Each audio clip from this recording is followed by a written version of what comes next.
particularly difficult for people who need a life-saving transplant. In Hertfordshire, there's 179 people waiting for a donor. In Buckinghamshire, it's 124 and Bedfordshire 106. According to research, only a third of families said they'd agree to donation going ahead if they were unaware of their loved one's decision to donate. New European Union migrants will have to wait for 3 months before they can apply for out-of-work benefits from January. The measure was among a series of restrictions on EU job seekers set out last month. It's to be rushed through Parliament so it can be in place when remaining work controls on Romanians and Bulgarians are lifted. Commuters in Hertfordshire hope to avoid a repeat of yesterday's rail chaos, which followed a signal failure. The problem with the signalling system between New Barnet and Alexandra Palace caused widespread disruption to East Coast mainline services. Keith Gips is from First Capital Connect and says they're offering passengers a full refund on this occasion. We work on the basis where customers get compensation on the journey they're making. Some other companies do it over a period of time, but we pay it on a journey-by-journey basis. What we are doing during this disruption, because of the magnitude of it, we are paying the full rate of compensation. Normally we pay 50% of the journey, but because today's been so bad, we will be paying the full 100% of the journey. A Stradivarius violin that was recovered this year after being stolen from Euston Railway Station in 2010 is expected to sell for more than £1 million at auction today. The instrument had belonged to the London-based soloist Min Jim Kim.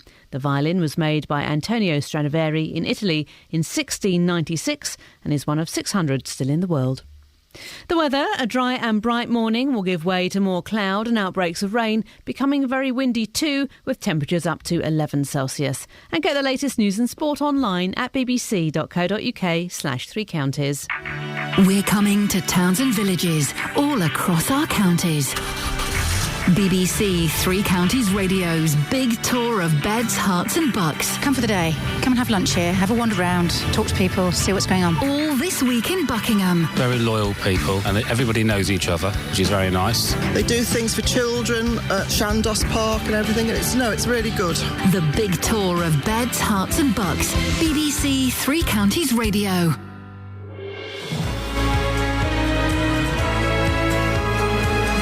Morning, this is... Oh, there was a croak. Did you hear that croak? Oh, I've been up all night coughing. Don't tell me about it.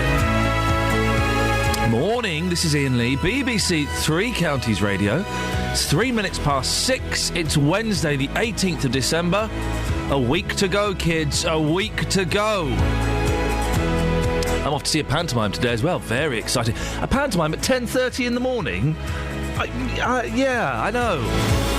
Never mind. Looking forward to it. Lots coming up on the show this morning, including should police wear cameras? Campaigners in support of Leon Briggs, the Luton man who died in police custody, are calling for it at a meeting with town councillors and the police today.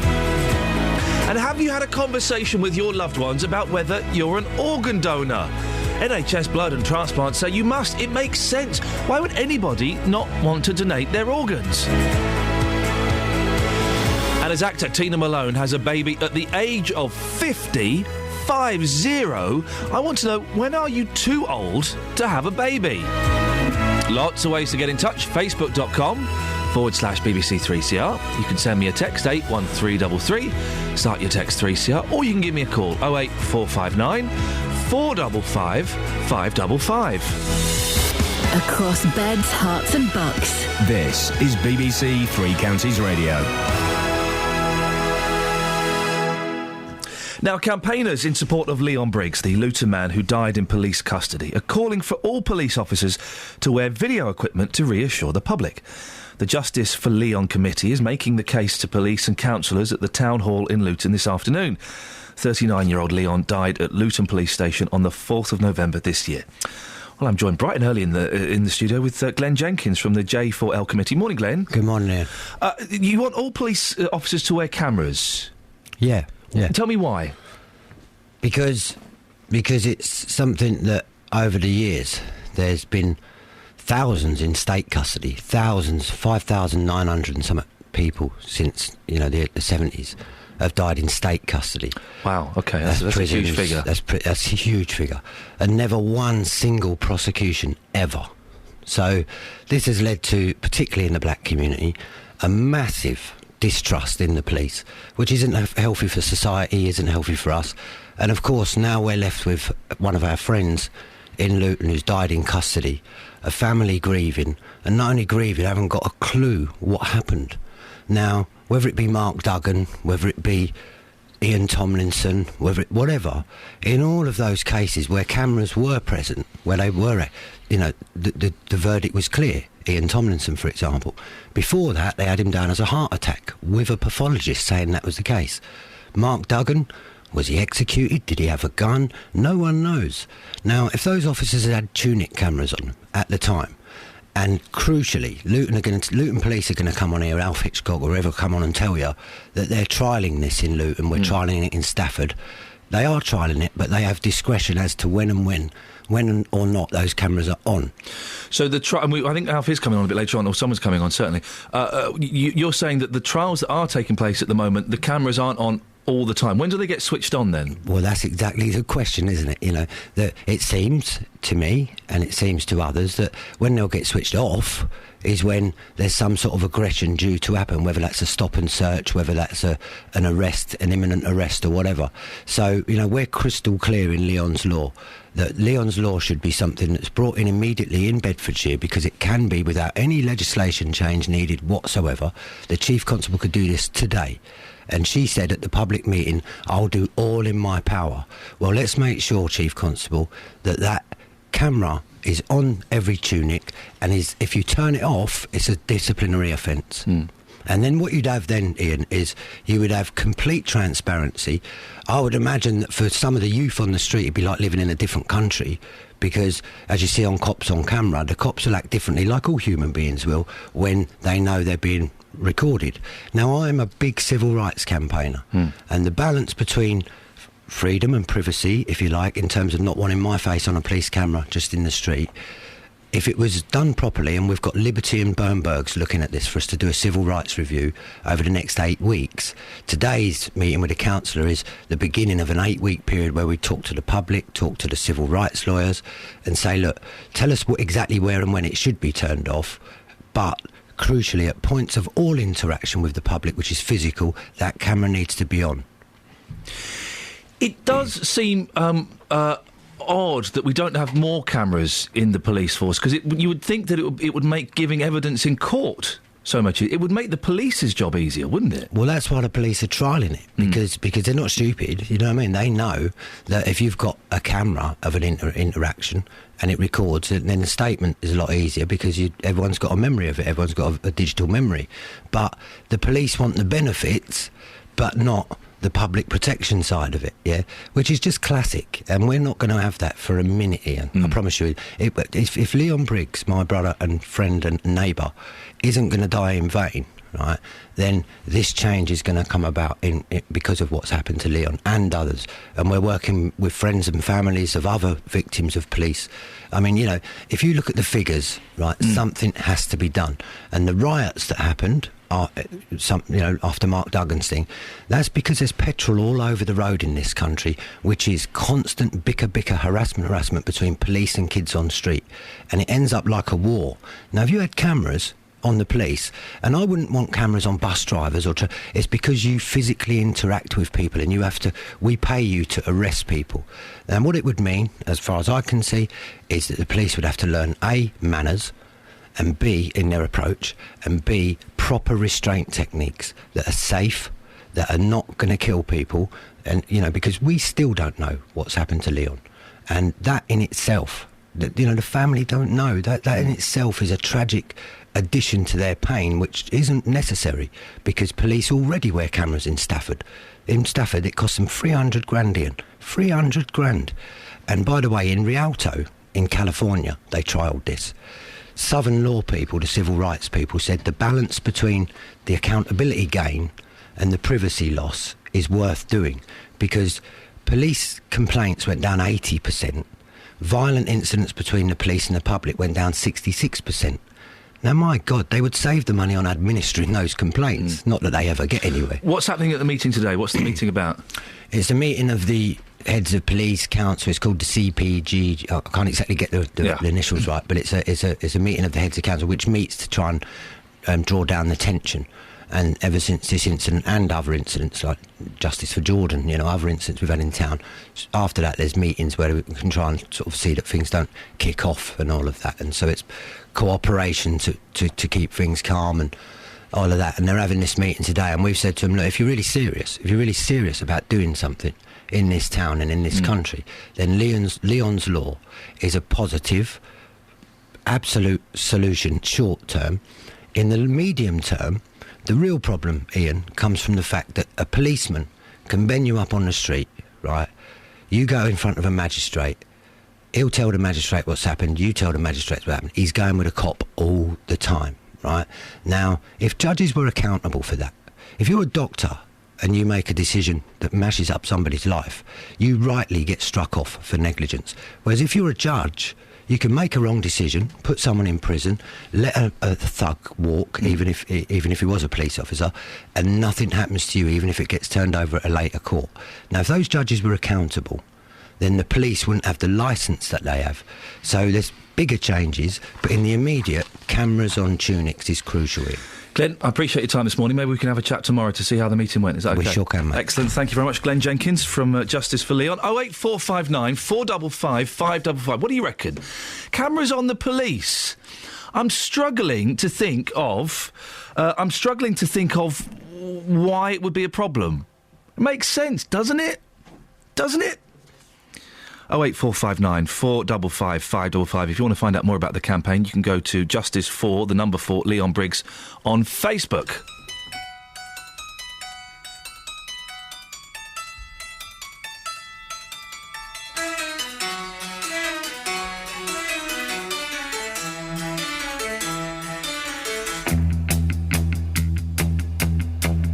Up at 8, it can't be late for Matthew and Son.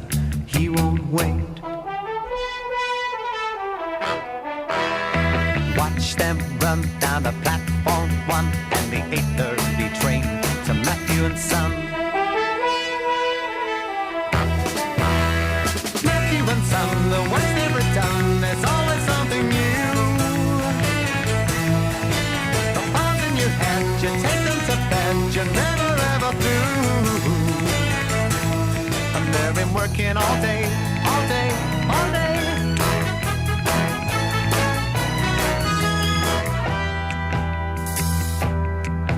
There's a 5-minute break, and that's all you take for a cup of cold coffee and a piece of cake.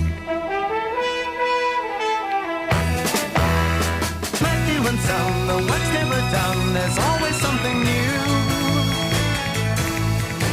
The balls in your head, you take them to bed, you're never ever through. And they've been working all day, all day, all day.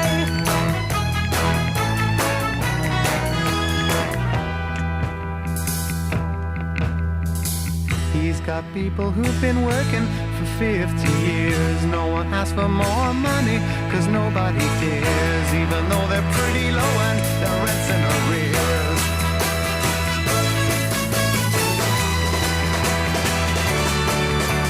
Matthew and Son, Matthew and Son, Matthew and Son, Matthew and Son. And they've been working all day, all day, all day.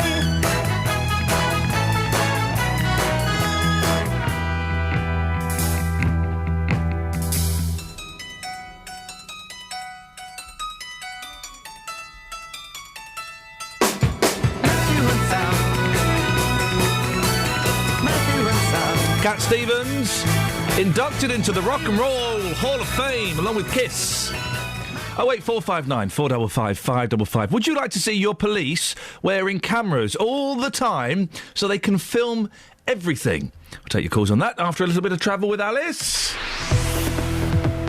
Travel news for beds, cards and bugs. BBC Three Counties Radio.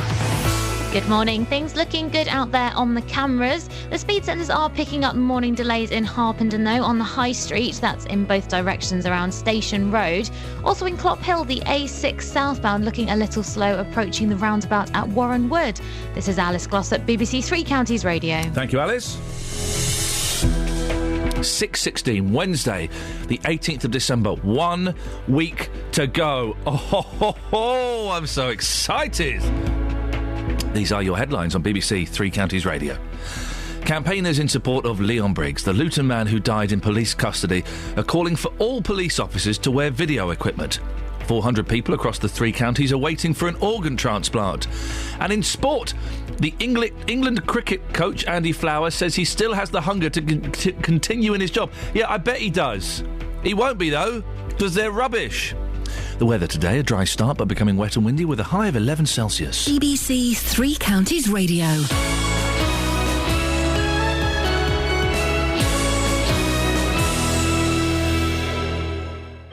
Every consumer problem has an unhappy customer. They've actually deleted the main account instead of attaching my one to it. We ordered it, and when we got home we checked the measurements and it just will not fit. A company. We've asked the council, now they come up with a new excuse. It's not them, it's down to the highways. And he said, well, I'm sorry, that's for policy. Oh, well, maybe next time you'll learn not to open the box. And me getting to the bottom of it all. And they confirmed that they would return my excess and that my no claims bonus would not be affected. The JVS show fights for your rights and tackles your consumer problems. Weekdays from 9, BBC Three Counties Radio.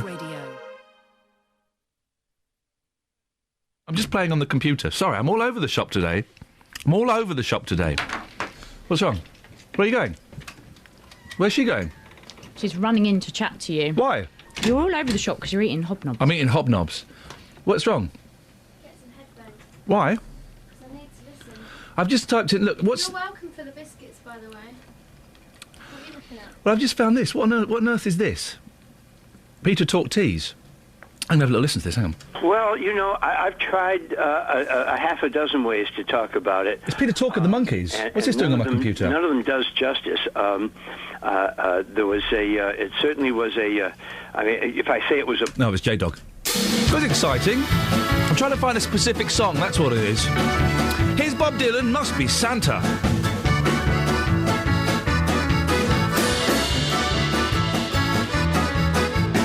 Who's got a beard that's long and white? Santa's got a beard that's long and white. Who comes round on special night? Santa comes round on special night. Special night, beard that's white. Must be Santa, must be Santa, must be Santa, Santa Claus. Who wears boots and suit of red? Santa wears boots and suit of red. Who wears a long cap on his head? Santa wears a long cap on his head. Cap on head, suit of red. Special night, beard that's white. Must be Santa. Santa, must be Santa, Santa Claus. Who's got a big red cherry nose? Santa's got a big red cherry nose. Who laughs this way, ho, ho, ho? Santa laughs this way, ho, ho, ho. Ho, ho, ho, cherry nose, cap on head, suit that's red, special night, beard that's right. Must be Santa, must be Santa, must be Santa, Santa Claus.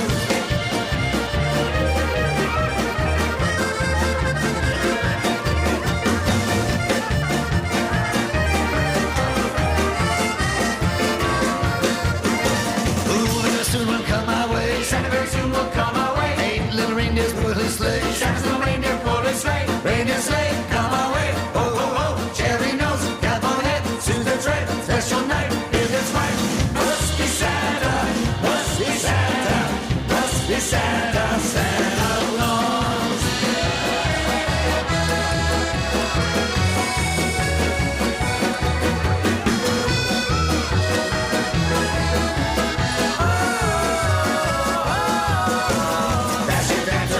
Nixon, Eisenhower, Kennedy, Johnson, Nixon, Dasher, Dancer, Prancer, Vixen, Carter, Reagan, Bush, and Clinton. Reindeer sleigh, come our way. Ho, ho, ho, cherry nose, cap on head, suit that's red, special night, beard that's white.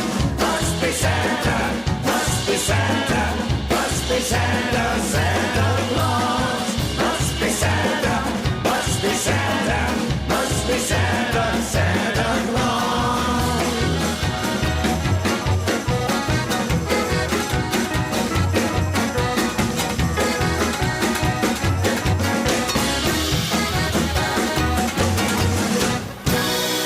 How can you not love that? Fantastic. Bob Dylan must be Santa. Now, people in beds, hearts and bucks are being urged to talk to their loved ones this morning about whether they will be an organ donor. NHS Blood and Transplant say that 400 people across the 3 counties are waiting for a transplant, and this time of year is particularly difficult. They want you and I to talk, not to each other, but to our families, about organ donation. Well, have you had that conversation? I have. I've told my wife they're free and willing to take anything they want from me. My next guest, Tom Fearon, is the former chair of the British Organ Society and knows all too well about the importance of this. Good morning, Tom. Good morning, Ian. Tom, now, your son, rather sadly, died at the age of 24, didn't he? That's correct, yeah. Tell me about him. Well, his name was John. He's actually my stepson, but I knew him most of his life. And I came home one day, found him lying on the bed, called an ambulance, but he stopped breathing in the ambulance. He'd had a brain hemorrhage. He was put on life support system. We were told basically that should he survive, which is unlikely, he would be massively brain damaged. In the event, it was decided he wouldn't survive, and we were asked what we come to know as a question, would he want his organs taken to help others. We actually had spoken about it, a bit like you, we had spoken about it, but possibly not like you. It's been more in a joking manner. We hadn't really thought anything was going to happen. We just spoke occasionally about it. He had an organ donor card.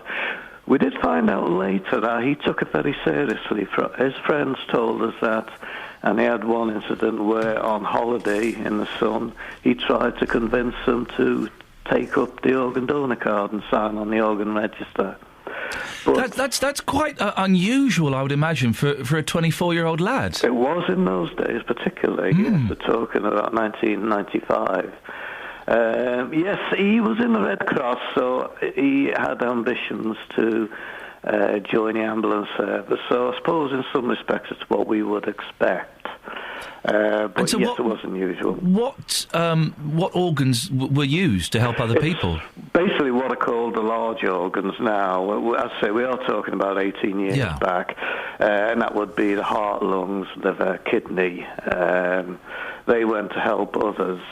Kidney was split. At that time, there was, certainly in our area, not really any coordinators. All effort was put towards basically the recipient, which was the reason why a guy called John Evans started the British Organ Donor Society. Which is now the Donor Family Network, isn't it, I think? Well, that's an offshoot of it, the Donor Family Network, yeah. And is it right you chaired, Tom, the British Organ Donor Society for a while? That's right, for a few years. And what exactly do they do? Well, initially, as I say, the idea was that there was very little support for organ donor families. And it was simply a get-together group, people who'd been through similar experiences. But we used to bring together recipients and the medical staff. So effectively, at the time I was chair, we had quite a good view of the overall picture. The organ donor family was really ignored early on. It's only lately that it's become to be recognised as a crucial part of the whole scheme. So we provided support. We initially urged people to sign on the organ donor register, and that was how we started. But as we spoke to a variety of people, particularly the donor families, we realised that it was more important that the family knew what was required, because at the end of the day, the way the system works in this country, the next of kin, the loved one, have the final say. Although a person may be on the organ donor register, the family may not know. It could be they've simply ticked something on a driving licence. It could be they've never bothered telling the family. A variety of reasons. And we also know that people on the organ donor register, very few, if you consider it, that's something about 24%, actually their family go on and agree to the donation. We found out that there are a variety of reasons why people would give their agreement and a variety of reasons why they wouldn't. Why would people not give their consent? Well, initially, it's a shock. You know, it's very rarely in those days would you know it was happening. It usually came from an accident or a sudden illness, something you hadn't thought about, and then suddenly you're asked this question. Very often, you didn't know what your loved one wanted. As I say, we had discussed it, but not really to the extent of us knowing exactly what John wanted. But also, there are many things. I think the biggest misconception was that if you said yes to organ donation, the hospital's attempts to save you would be reduced because they could save other lives. I've never, ever found anyone in the hospital with that attitude. No, that does sound like one of those urban myths, doesn't it? That's right, but it's what people believed. Why we never did find out, although I suspect it's something to do with our attitude to death in general, which is the biggest problem we have in the area. Talking about it at Christmas is a very good idea, a very good time to do it, but is unlikely to happen. A, because people don't talk about death. B, Christmas isn't the time, in most people's minds, you would talk about it. It's a time of jollity and fun, not to talk about anything serious. Do you know what, Tom? Just while you've been... Because my wife knows I want to donate my organs and stuff like that. Just while I've been talking to you... Yes? You may have heard me tapping away. I've just signed up, literally in the last minute. While you've been talking to me, you can go online and do it, can't you? You can go online and do it. I've just done it this very, very second. It took me 30 seconds to do. That's right. Nowadays, you will get something to say you have signed up. In the past, you didn't always get anything. I want a medal. I want a medal to show that I'm special. And that I've done. And just finally... as a family, how do you... Was there any comfort in knowing that the death of your son wasn't completely in vain, that he was helping other people? Well, it's often said that, agreeing to this, that you can walk away knowing, as you said, your son has helped people. And that is true. What we did find, though, surprisingly enough, is two factors which seem to give the family most comfort. Often we're talking about loved ones, people who were loved either by husband, mother, father, sibling. They miss them, they're going to miss them. They've known them their life and they're going to miss them. And two factors play in here. One is that they will walk away knowing they have carried out the last wish of their loved one. That's one reason why it's important to talk to your family. They can feel they've done one last thing for you. The other thing, and this is surprisingly important, is that you can walk away feeling your loved one was who you believe they were. They wanted to help someone. It's not necessarily the recipient, but the one you're leaving behind had one final act which showed what a person they were. They wanted to help one. Tom, I've got to end it next. We're out of time, but I really appreciate your time. Thank you very much indeed. Tom Fearon, former chair of the British Organ Society. I did it just then. It took me 30 seconds. A little bit rude doing it while I was speaking to a guest, but thought if I don't do it now, I'll forget to do it again. Just go online, organ donation, register, UK, type it in, it pops up, you fill it in, you put your name and your address, that's it. It's that simple. Why would anyone not want to donate their organs? We do this from time to time, and there are people out there who don't want to do it and don't want to give the organs of their loved ones. If that's you, could you give me a call and try and explain why? 08459 455 555. Travel news for beds, cards and bugs. BBC Three Counties Radio. The M25 anti-clockwise building up between junction 25 for Enfield and 24 for Potters Bar through the roadworks. On the speed sensors in Kingston heading towards Milton Keynes, the A421 is slow, and in Collier's End the A10 has one lane closed after Puckeridge roundabout. Public transport all looking good and no reported problems. This is Alice Glossop, BBC Three Counties. Alice, thank you very much. It's 6:30. Just to say, Catherine Boyle's not in today. I've got no idea where she is. I need someone to help me do the newspapers, and I'm certainly not going to ask Kelly Betts to come in. So if you can help, 08459 455 555. Maybe I'll speak to you after the news with Jane Killick. Across beds, hearts and bugs. This is BBC Three Counties Radio.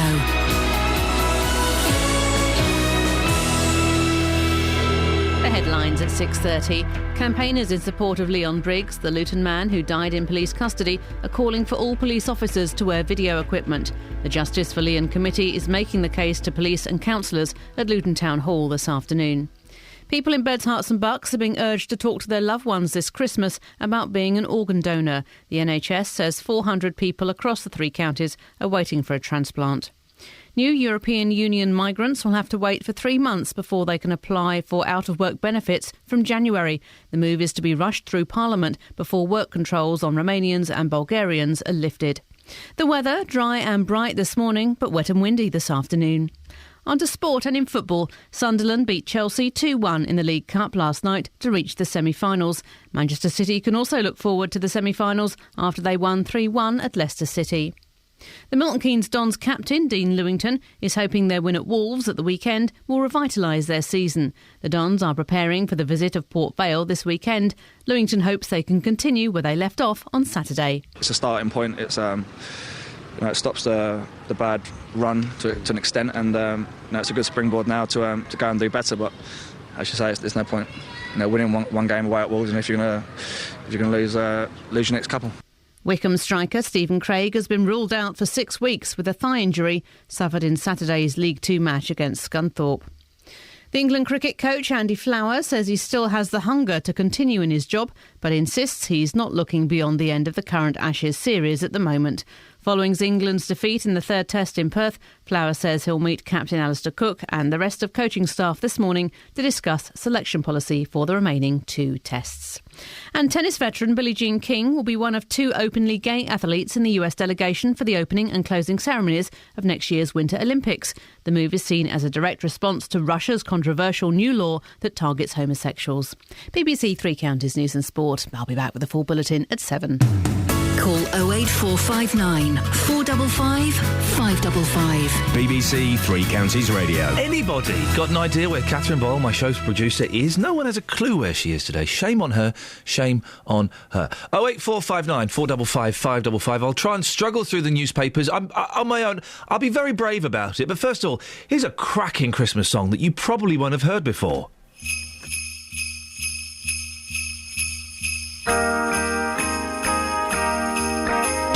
Christmas Day is right around the corner again.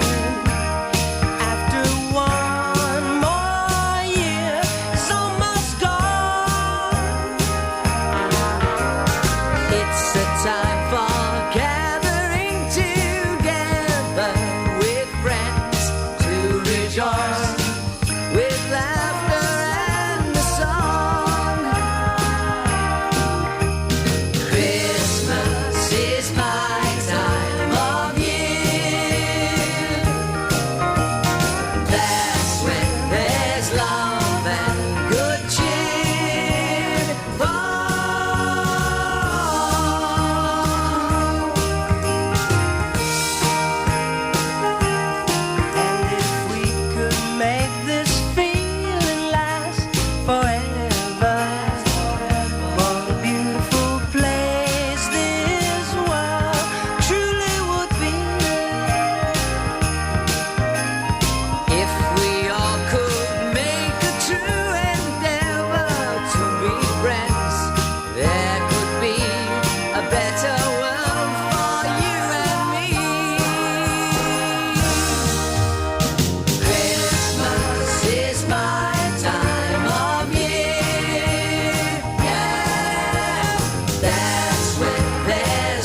excited. A week to go.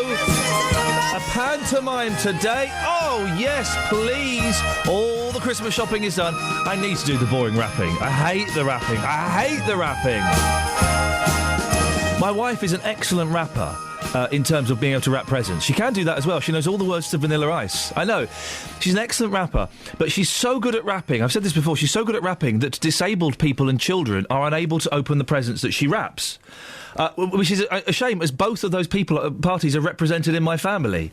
There will be people in wheelchairs, there will be young children, and neither of them can open the presents. It's the sellotape, isn't it? Oh, she does it just so tight. It's completely airtight. There's no finger room. You can't finger the presents. You can't get your fingers in there at all. Good wrapping. Excellent wrapping. Kelly, does she use ribbons and bows? She does all of that nonsense. Oh, that's nice. Whereas I never want to open them if they look too nice. You what? I don't want to open a present if it looks too nicely wrapped. Why would you wrap a present so nicely? It's just get some cheap wrapping paper. Tin foil's good. Or cling film. Either of those things. Cling film is see-through. Yeah, cling film. You colour kind of give it away. You colour it with a felt-tip pen. Oh, that's Sam, are you a big rapper? No, I don't do any rapping at all. In neither aspect of it, neither parcels nor musically. You don't do... Oh, that's a real shame. Stop! Collaborate and listen. Ice is back with a brand new invention. Something's... I got a hold of me tightly. Move my moving nightly. Will it ever stop? No, I don't know the rest of the words. Yeah, that's what I call rapping. People speaking words that I don't understand. People speaking words that I don't understand. That's going to be the title of my autobiography, Sam. Kelly, Kelly, I've got to cross to Kelly. It says on my screen, Sam. So let's cross to Kelly. Hi there, Iain. Hi, Kelly. What are you going to call me? Sam. Thanks. You're welcome. So. Yes. You know my lovely Nan? Yes, I do love your lovely Nan. She doesn't listen to you anymore. She doesn't like me, does she? She thinks you're okay, but What? she thinks you're a bit rude to me. What? Oh, dear. So, for Christmas, she's recorded this message that I'd like you to Should we hear. listen to Kelly's Nan's Christmas message, Sam? Oh, yes, certainly. Here we go. Morning, Iain. This is Kelly's Nan. I'd like to ask you to stop getting on to her and insulting her over the radio. There's other people don't know her like we do, and they think you mean it. Right. So, unless you want me to come to see you personally, I would stop it. Right. Kelly Betts, that is Yes. bang out of order. What? What you have done is you have taken advantage of an old woman. I'm guessing she's probably not all there either. She's fully all there. Didn't sound like it. And she would totally come down and see you in person. Well, I'd like to see her try. Well, she will then. At least, Iain, you're going to get a visit from a female, perhaps, over Christmas. Which would be nice. That must be a bonus. It must be a what, must sorry? Be a bonus. What did you say? That must be a bonus, get a visit from a female over Christmas. It would be a bonus, wouldn't it? Kelly, I tell you again, I can't speak. Sam, I cannot speak today. I'm so off my face on Night Nurse. Kelly, Yes. you and I are going to have words after the Brilliant. show, because that was bang out of order. You're like my Nan, by the way. I don't. She's beautiful. Is she? Inside and out, yeah. She's quite a hot Nan, yeah. Well, nice. OK, well, thanks very much for that, Kelly. Sam, what do you want? Yes, I was just listening to you about the police business earlier on. Oh, yeah. Well, I mean, I find the police don't bother with you, I mean, unless you're doing some unlawful act or... Yeah. You know, I mean, they just don't randomly all the time say, oh, listen, I want to talk to you this and abuse you. I have found the police, I have found them polite. I was stopped last week, I think it was, in Bletchley, right? Yeah. At 8 o'clock in the morning, I was coming from work, and they pulled me in. The lad was probably 25 to 30, around that age, someplace in there. Yeah. Absolute perfect gentleman. He says, sorry to trouble you, sir.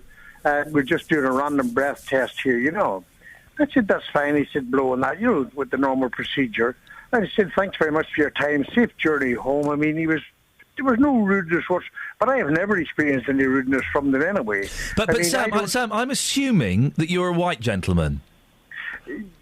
Pardon? Yes, I'm assuming that you're a white gentleman. Well, I like to class this. I don't describe people by colour. I'm British from Northern Ireland. Okay, that's how. I think it's easy for white, middle-class, middle-aged people to say the police are nice, and I think for younger people, particularly black younger people who have different experiences.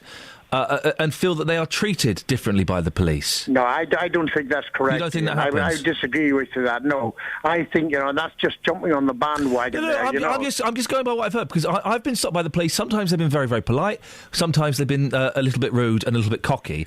And I can only go by what I've heard. I have heard stories of young people, black and white, but predominantly black, who have told me that they have felt threatened and intimidated by the police. You don't think that happens? No disrespect to anybody, Ian, but I feel that black people take every opportunity they can possibly do. I mean, I had an experience of working with one lad, and I mean, I knew the remark was passed. This guy claimed £10,000 for it, And I mean, I could see no offence whatsoever in it. I mean, the police has got to, I feel that with let's say non-British people or non-English people, the police have to walk a very thin line, Yeah. I think they've got to do a balancing act, and I think it's unfair to them because I feel they're at a disadvantage stopping a person that's not English. But we do, Sam, we do hear stories, don't we, of black people dying in police custody. Yes, I mean, in many cases of it is there. Has there been? Well, we heard earlier on a few thousand. I don't believe a word of that. I mean, don't believe statistics and facts.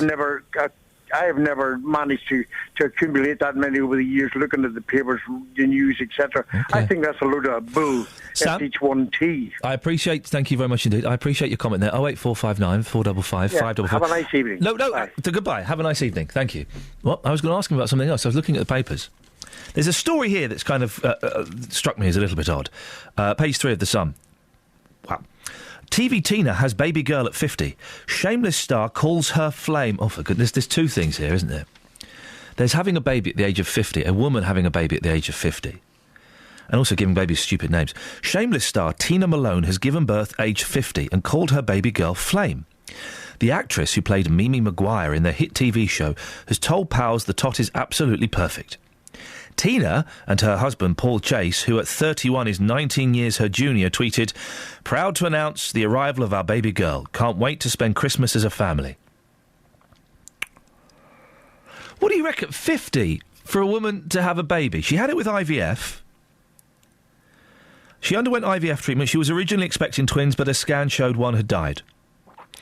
08459 455 555. Is 50 too old for a woman to have a baby? Now, I don't want to kind of get all fascist here and start laying down laws and rules as to when women should have babies. 50 sounds a little bit old to me. When that baby's 10, she'll be 60. When that baby's 15, she'll be 65 years old. So physically, giving birth at 50 is not a particularly sensible thing to do. But also, being a parent at that age sounds to me... Well, it sounds... Yes, it sounds selfish. It's a little bit selfish, isn't it?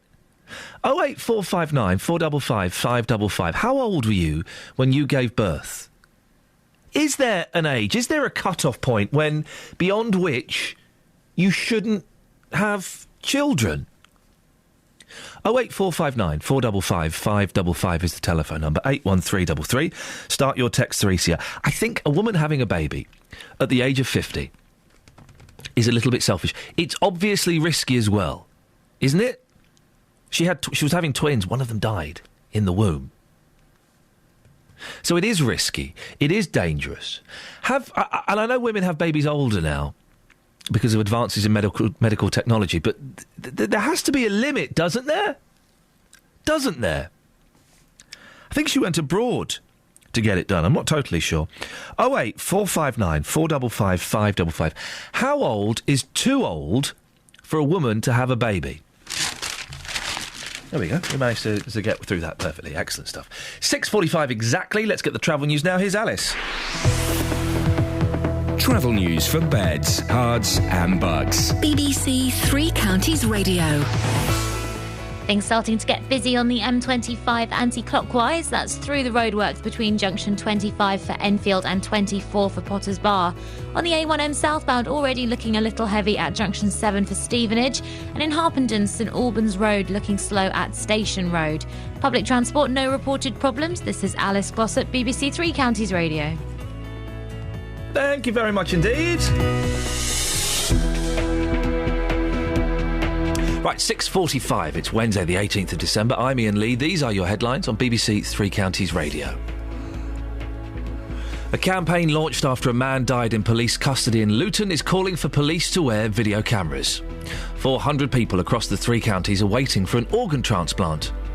In football, Sunderland and Manchester City are through to the next round of the League Cup after wins over Chelsea and Leicester. In a minute, we'll be speaking to J-Dog about when he's too old to have a baby, but before that, let's get the weather. Here's Wendy. Beds, Herts and Bucks weather. BBC Three Counties Radio. Hello, good morning. Maybe one or two mist or fog patches around first thing. It's going to be a bright start to the day and it's dry as well. But all that's not going to last very long because we will see it clouding over by lunchtime and mid-afternoon onwards. There'll be some patchy outbreaks of rain too. All the time the wind is going to be increasing from a south or southwesterly direction, and that does mean it's going to be on the mild side today, with temperatures perhaps reaching 9 or 10 degrees Celsius. Then as we go through the first part of the night, and we're talking sort of 7 to sort of 10 o'clock this evening, there is going to be some really quite heavy rain going through. That clears away, and during it going through, it's going to be really quite gusty. And once it's gone, there will be some heavy squally showers following on through as well. Temperatures will fall back to about 4 or 5 degrees Celsius, and it will remain breezy right the way through the night. So we start the day tomorrow with that slightly breezy feel to things. There should be some decent spells of sunshine through tomorrow morning, but come the afternoon and evening, good chance of seeing some heavy showers returning. There's one band in particular we're worried about that will come through during the evening's rush hour, which might even have a bit of wintriness in it. So we'll keep an eye on that one for you. Temperatures tomorrow will get to about sort of 7 or 8 degrees Celsius at the very top end, but it will feel a bit colder than today. Then as we go through Friday, bright and breezy, but quite the opposite on Saturday. It looks like it's going to be another pretty wet day. That's how it's looking for now. Thank you very much. It's about more than just goals. You're the eyes and the ears of the fans who are trying to listen back at home. Where the ball is on the pitch, that's so important in the role of the listener. You do try to paint the picture and give the fans the feeling that they can soak in the same atmosphere that we're getting at the ground. Be a nice impartial viewpoint and keep everyone up to date with the club. I think that's why commentary is so important. You still can't beat live commentary. You might be able to find out within seconds if a goal has been scored, but with commentating, you're telling people as it happens. It's about more than just goals. Three Counties Sports.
I'm capsizing, the waves are rising and rising.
sexual healing is something that's good for me. Sexual healing. Oh yeah, sexual healing. It's a sexy song, isn't it, Just? Oh, I tell you what, it's very sexy. All about those VHS videos you had back in the 1980s. What, of Marvin Gaye live in concert, yeah? Yes. Yeah, those videos. Yes. There's just before Marvin Gaye died, but he was very badly addicted to drugs. And there's a brilliant documentary from 1981. To clean himself up, he went and lived in a port in Denmark, I think. Really? Or Brussels. Maybe it was Brussels. And he went and just lived with this old family, this old couple, in this really weird, sort of boring place to get himself clean from drugs. And I think that's where he wrote Sexual Healing. Incredible. Absolutely incredible. That man has made some of the greatest songs of all time, especially with Tammy Terrell. Yeah, the songs with Tammy Terrell. And also, I do like Marvin Gaye. When he got divorced from his wife, the divorce was really acrimonious, really, really horrible. Yeah. And the judge basically said, what you've got to do, Marvin Gaye, this was when it was at the height of his powers, you have to give her every penny you earn from your next album. He went, oh, right, OK. So he recorded a double album called Hear My Dear, which is absolutely awful and sold hardly any copies at all. It's a stinker. A showbiz divorce. Oh, you got to love it. Now, listen, speaking of showbiz, Justin, the reason we've got you on, page 3 of The Sun, TV Tina has baby girl at the age of 50. Tina Malone, she's from Channel 4's Shameless programme. She's had a baby at the age of 50. Yeah. And I mean, it's not safe. She had it through IVF. She was having twins. One of them sadly died in her womb. I just think that having kids at the age of 50, I think it's a little bit, it's a bit selfish. Well, especially when, of course, she had her first child at the age of 17. So this is not her first child. And yes, it's a remarkable story about how much weight she's lost and everything else. But Iain, I've been out this morning asking people about this. I know that you're not particularly happy about this morning. You think it's unfair. So I've been asking people their thoughts on Tina Malone becoming a mother at the age of 50. Here's what happened. It's just disgusting. I'm 46 and no way I've got another one. My oldest is 26 and youngest is 19. So when do you think it's too old to be having a child? 45. 45? Yeah. But 45 is about the right age, but over that, no. I couldn't go through it again. And seeing this article this morning, is that embarrassing? Yes, it is. Especially with my age. I'm 46. That is way disgusting. Morning, madam. You're 50. Do you fancy another child a bit like Tina Malone? No, definitely not. Tell me why. Because I want to be a grandma so I can give them back. So when do you think it's too old to be a parent then? I think around 40. I think you're past it. Your body's past it. I can't bend down like I used to. I couldn't enjoy a child now. So effectively what you're saying is it's actually unfair on the child then to have a mother 50 years old? Well, in my opinion, yes. Well, let's get the man's view on this as well. Trevor, what do you think about this story about Tina Malone becoming a mother at the age of 50? Is that too old? Well, if you're capable of looking after the child, there's no problem of age. Do you think at 50, though, somebody is capable of looking after a child? Yes, unless you're sick. Yes, you are. No problem to that. Louise, first of all, you're a big Shameless fan. How good is Tina Malone in that programme? She's amazing. And you're also a student midwife. Puts you in a great position to answer this question. Is 50 too old to be having a baby? No, as long as the mum's healthy and the baby's healthy, women should be allowed whenever they want. What about yourself, though? Be honest. Would you seriously want to have a child at the age of 50? Personally, do you think that would be too old for you? Maybe for me. It depends on the timing. Just what is the situation? And just lastly, how often are you seeing people giving birth in their late 40s and early 50s? A lot. There's a lot of IVF nowadays, so it's very common. So what, on a weekly basis? Yeah, that's how it is. Things have changed because of IVF. It's happening more and more now. Yeah, and obviously women are a lot healthier now. They're able to do a lot more. Very interesting. Thank you very much. Thank you. So one of the people there, Justin, made a cracking point. I'm 40. I've got 2 boys. They run me ragged, and I am exhausted. My wife's 35, I think. Yeah, 35, and she can cope with it. But at the age of 50, everything is just that little bit harder, and kids are hard work. Of course they are, but of course you heard from that midwife there that the IVF has changed absolutely everything. So with IVF treatment, she is seeing mothers on a weekly basis in their late 50s 50s, sorry, late 40s, early 50s, having children. So this is not a one-off. I'll be fascinated to know this morning how many of your listeners are maybe pregnant at the moment, in the late 40s, early 50s, but when do people think it is too old? Most people this morning saying to me, Tina Malone at 50 is, I'm afraid, just too old to be a mother. I reckon, it's hard to put a figure on, everyone's different. I'm going to stick my neck out, 42. 42, I think, is the cut-off point. I think a lot of people would be with you this morning, Ian, I have to say. Just, well, we're talking to you later on. You got a piece for us, an organ donation? Yeah, going to be doing a piece on that. How many people carrying organ donation cards, their family, just do they know about that? We're going to be talking about that and also more to come on prison votes as well this morning. Lots on the way, Ian. Prison votes, J-Dog, speak to you later on. Thank you very much indeed. 08459 455 555 is the telephone number if you want to give me a call on that. 50, it's too old to be a mum, isn't it? It really is. Just in terms of the danger of for the children being born. Tina Malone did have two. One of the babies sadly died in the womb, so it's dangerous. And also, can a mum at 50 really give a baby, a mum at 55 really give a 5-year-old, a mum at 60 really give a 10-year-old the attention that they need? They are hard work. Got my boys again today. Oh, they're going to drive me nuts. Being a mum at 50, it's not really fair, is it? It's a little bit selfish. 08459 455 555, facebook.com/BBC3CR. You can also send me a text, 81333. Start your text 3CR. Let's get the travel news now. Here's Alice. Travel news for beds, cards and bugs. BBC Three Counties Radio. Things starting to build up on the M1 southbound around junction 10 for Luton Airport, and the N25 busying up anti-clockwise between junction 21 for the M1 and 20 for Kings Langley. Also heavy between 17 for Maple Cross and 16 for the M40. On the A1M southbound, things struggling around junction 7 for Stevenage, and things are still busy in Harpenden. That's on St Albans Road around Station Road. Public transport has no reported problems. This is Alice Glossop, BBC Three Counties Radio. Alice, thank you very much indeed. Yeah, just to mention there, we'll be talking about prisoners' votes. It's in the papers again today, as more people are calling for prisoners to be allowed to have the vote. Well, surely if they've been excluded from society, they should be excluded from having any input into that society, shouldn't they? We'll talk about that and more after the news with Jane Killick. Local and vocal across beds, hearts and bucks. This is BBC Three Counties Radio.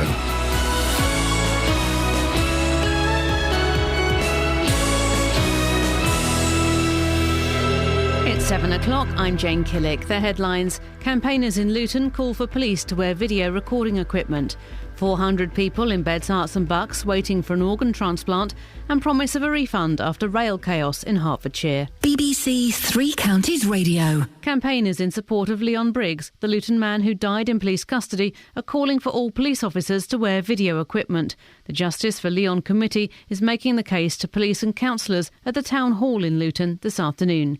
Friend and neighbour of Leon Briggs, Glenn Jenkins, says the system's being trialled in Luton and could be brought in without legislation. The Chief Constable could do this today, and she said at the public meeting, I'll do all in my power. Well, let's make sure, Chief Constable, that camera is on every tunic, and if you turn it off, it's a disciplinary offence. People in beds, hearts and bucks are being urged to talk to their loved ones this Christmas about being an organ donor. The NHS says 400 people across the three counties are waiting for a transplant. Tom Fearon's stepson donated his organs after dying at the age of 24. He says families who agree to donation can know they carried out the last wish of their loved one. It's one reason why it's important to talk to your family. They can feel they've done one last thing for you. You can walk away feeling your loved one was who you believe they were. They wanted to help someone. Downing Street has announced that restrictions to make new European migrants wait 3 months before they can apply for out-of-work benefits will come into force on the 1st of January. The measure was announced last month, but no date had been set. An 82-year-old former headmaster of a prep school in Buckinghamshire has been convicted of 12 counts of indecent assault involving 5 victims over a period of 11 years. Roland Peter Wright committed the offences when he was a master, then headmaster, at Caldecott Preparatory School in Farnham Common in the 1960s and 70s. Gail Sanderson reports. In a statement after the trial, the Crown Prosecution Service said the headmaster breached the trust of pupils at the school and abused his position of authority. They said he had never shown any contrition for his behaviour or apologised for his conduct. He'll be sentenced later. 3 other former teachers, John Adrison, Edward Carson and Hugh Henry, have already been convicted. Commuters in Hertfordshire hope to avoid a repeat of yesterday's rail chaos, which followed a signal failure. The problem with the signalling system between New Barnet and Alexandra Palace caused widespread disruption to East Coast mainline services. Keith Gips from First Capital Connect says they're offering passengers a full refund on this occasion. We work on the basis where customers get compensation on the journey they're making. Some other companies do it over a period of time, but we pay it on a journey-by-journey basis. What we are doing during this disruption, because of the magnitude of it, we are paying the full rate of compensation. Normally we pay 50% of the journey, but because today's been so bad, we'll be paying the full 100% of the journey. In football, Sunderland beat Chelsea 2-1 and Manchester City beat Leicester 3-1 last night to reach the semi-finals of the League Cup. The weather, a dry and bright morning, will give way to more cloud and outbreaks of rain, becoming very windy too, with temperatures up to 11 Celsius. And get the latest news and sport online at bbc.co.uk/3 counties. BBC Three Counties Radio's big tour of beds, hearts and bucks. All this week in Buckingham. Very pretty, very historical. I like the market and the people. Lovely place, nice, friendly people. It's a small, traditional market town. And you've got all other different kinds of shops. Well, there's so much going on. The big tour of beds, hearts and bucks. All this week in Buckingham. BBC Three Counties Radio. Morning, Iain Lee, BBC Three Counties Radio. Bunged up, stuffy nose and a horrible chest, but don't panic, Mr. Mannering. Don't panic. A full show nonetheless, including should the police wear cameras? Campaigners in support of Leon Briggs, the Luton man who died in police custody, are calling for it at a meeting with town councillors and the police today. Tina Malone has had a baby at the age of 50. She's an actress. I want to know, when are you too old to have a baby? And there are calls yet again for prisoners to have the vote. Well, what do you think? Do they deserve it? Facebook.com/BBC3CR. You can send me a text 81333. Start your text 3CR. Or you can give me a call 08459 455 555. Across beds, hearts and bucks. This is BBC Three Counties Radio. Now, campaigners in support of Leon Briggs, the Luton man who died in police custody, are calling for all police officers to wear video equipment to reassure the public. The Justice for Leon Committee is making the case to police and councillors at the Town Hall in Luton this afternoon. 39-year-old Leon died at Luton Police Station on the 4th of November this year. Cyril Mitchell was Leon's best friend and is also part of Justice for Leon, J4L. Good morning, Cyril. Good morning, Ian. Cyril, tell us a bit about Leon. What was he like? Leon was one of the most kindest people the community has lost at this moment in time. As a very outgoing person, helped a lot of people. He was a quiet man. I think it must have been his first interaction with the police that happened, and it's such a shame. The community have lost a decent member of their community, and we don't know what to do about it. And the police at the moment, it's like they're turning their back on us all, and they're going on, instead of doing what they're meant to be doing is policing, they're going a bit gun-ho, and that's what we're trying to put them back on track, really. So that is what them wearing their cameras on their tunics is what it's all about. Because at the moment, Ian, we're a camera nation, and they put all these cameras up there, and they spend millions on them. And then if we put these cameras on the tunics of the police officers, which is going to cost pittance, really. I mean, the public and the police in force will get better training, there'll be better scope, there'll be more trust and reliability amongst everybody, and we can have the trust which as a community and a society, we demand. Cameras are being trialled in some parts of the country, aren't they? they're being trialled, but if we can step out of England and go to places in America where they've been running this scheme for a long time now, and the incidents between police and the public has dropped greatly when they use these sort of systems to give clarification on how they are policing the jobs and how the community are receiving them. Now, I don't think there should be a problem or an issue at all that the police in this country should be wearing this as standard. I mean, at the end of the day, they're pushing to wear these guns and things like that. You wouldn't have to go to that society where police have to wear guns when a simple camera can usually act and make people act differently, because they know that at the end of the day their reactions can be played back, and people act differently when they're under that sort of system. So I don't see why they're making it difficult for something that can be so cheap and save lives, instead of them spending millions of pounds defending the bad officers, which they have got in their institution. I mean, they could spend a few £100,000, and then they'll protect us all. And that's what Justice for Leon is all about. We had a caller on earlier on who said the police don't need to wear cameras, because every interaction he's had with the police, they've always been very reasonable and very polite. Now, he was a white, middle-aged gentleman. I'm a white, middle-class, middle-aged gentleman. Most of my encounters with the police have been friendly. There have been one or two. What is it like for younger people? What is it like for black people out there? Is it really different? Are they treated differently by the police? Most definitely treated differently by the police. And it's not just black people, it's ethnic minority people in general, yeah?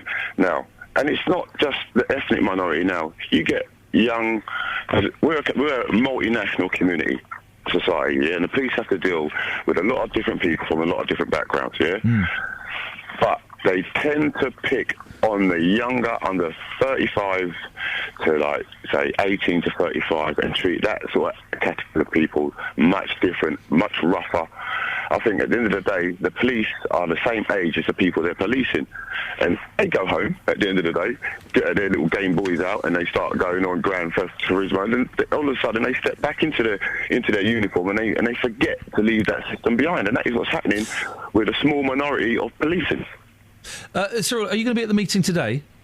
I won't be there today. Right. Obviously, representatives from the Justice for Leon group will be there. And if people want to find out more about Justice for Leon, you've got a Facebook page, haven't you? We've got a Facebook page, which they can go to, and on a Twitter page. If they go on the website, it's on Justice for Leon Briggs, J for L. Yeah, all the information is out there. Lovely. Cyril, I appreciate the community to help ourselves. Cyril, I appreciate your time this morning. That was Cyril Mitchell, one of Leon's best friends. I'm joined now by Michael Doherty from Justice Now. Good morning, Michael. Good morning, Ian. Justice Now, what is it? We're an organisation that's been running for about 5 years now, looking into issues of police accountability, so not just deaths in custody, but obviously at the pinnacle of the sort of police accountability issue is the deaths in custody, where there hasn't been a single prosecution since 1969.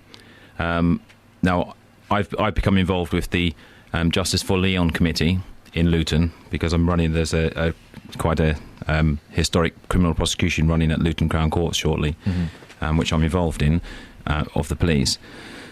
Now, this morning, obviously, I've been listening in, and you've had a caller in saying that the police don't behave in a sort of corrupt way towards people unless they need it. Yeah. I mean, certainly I've become involved in police corruption, which is why my life took this direction. What happened to you? What was your involvement that made you think you want to be involved with something like this? I have to be a bit careful because there's criminal trials going on, but I will take it in a very sort of top level. I reported the grooming of my child, 14 years old, to the Metropolitan Police back in 2008, and the police didn't investigate it. When I was asking questions why, my house was dawn raided. Okay. So is there an investigation going on into this now? No. Okay, they've dropped it, but then we know that's what happens with child grooming issues. But in that instance, my recording, filming with my own phone, was what's held the police to account. Right. Not the police accountability system, the police watchdog, the IPCC. And I think there's a quote in the papers yesterday, which I'm going to read out from Nick Herbert, who was the former policing minister, and I think it's very, very apt for today. And what Nick Herbert has said is, I sought in every force that I visit, great people, very brave people. And when things go wrong, the people most let down are those people. But it's important they don't blame the critics. It's important they understand that these problems have been caused by elements within the service. The problem isn't that the light is being shone. The problem is that for too long it wasn't shone. And that's the issue what's going on here. Cameras, the body-worn cameras, are going to come into the police. The issue, as Glenn spoke about this morning, is the discretion as to when the police officers switch them on. In the trials that are taking place in various parts of the country at the moment, the police get to choose when they switch the cameras on, and you think that that's unfair and won't work? Well, it seems that the whole thing is biased in the police's favour, in that they will choose when and when not to use those cameras. As with CCTV, the sort of line, if you've nothing to fear or you've nothing to hide, you've nothing to fear. Why would police officers have any concerns that in every interaction with the public the camera is on? There shouldn't be really an issue with it, because they should be behaving professionally, and in most cases they do behave professionally. That's why Leon's Laws is about. We want that discretion taken away. We want every interaction with the public to be on camera, and I don't see any reason why it shouldn't be. Now, we've heard that it won't cost that much, a few £100,000, but at a time when police budgets are being slashed, and we're constantly hearing from David Lloyd and Ollie Martins and all these people that they are having to save millions of pounds, do they have the money to invest in these cameras? Well, I think that sort of levels of trust in the British police at the moment are at an all-time historic low. I think lots of people have said that.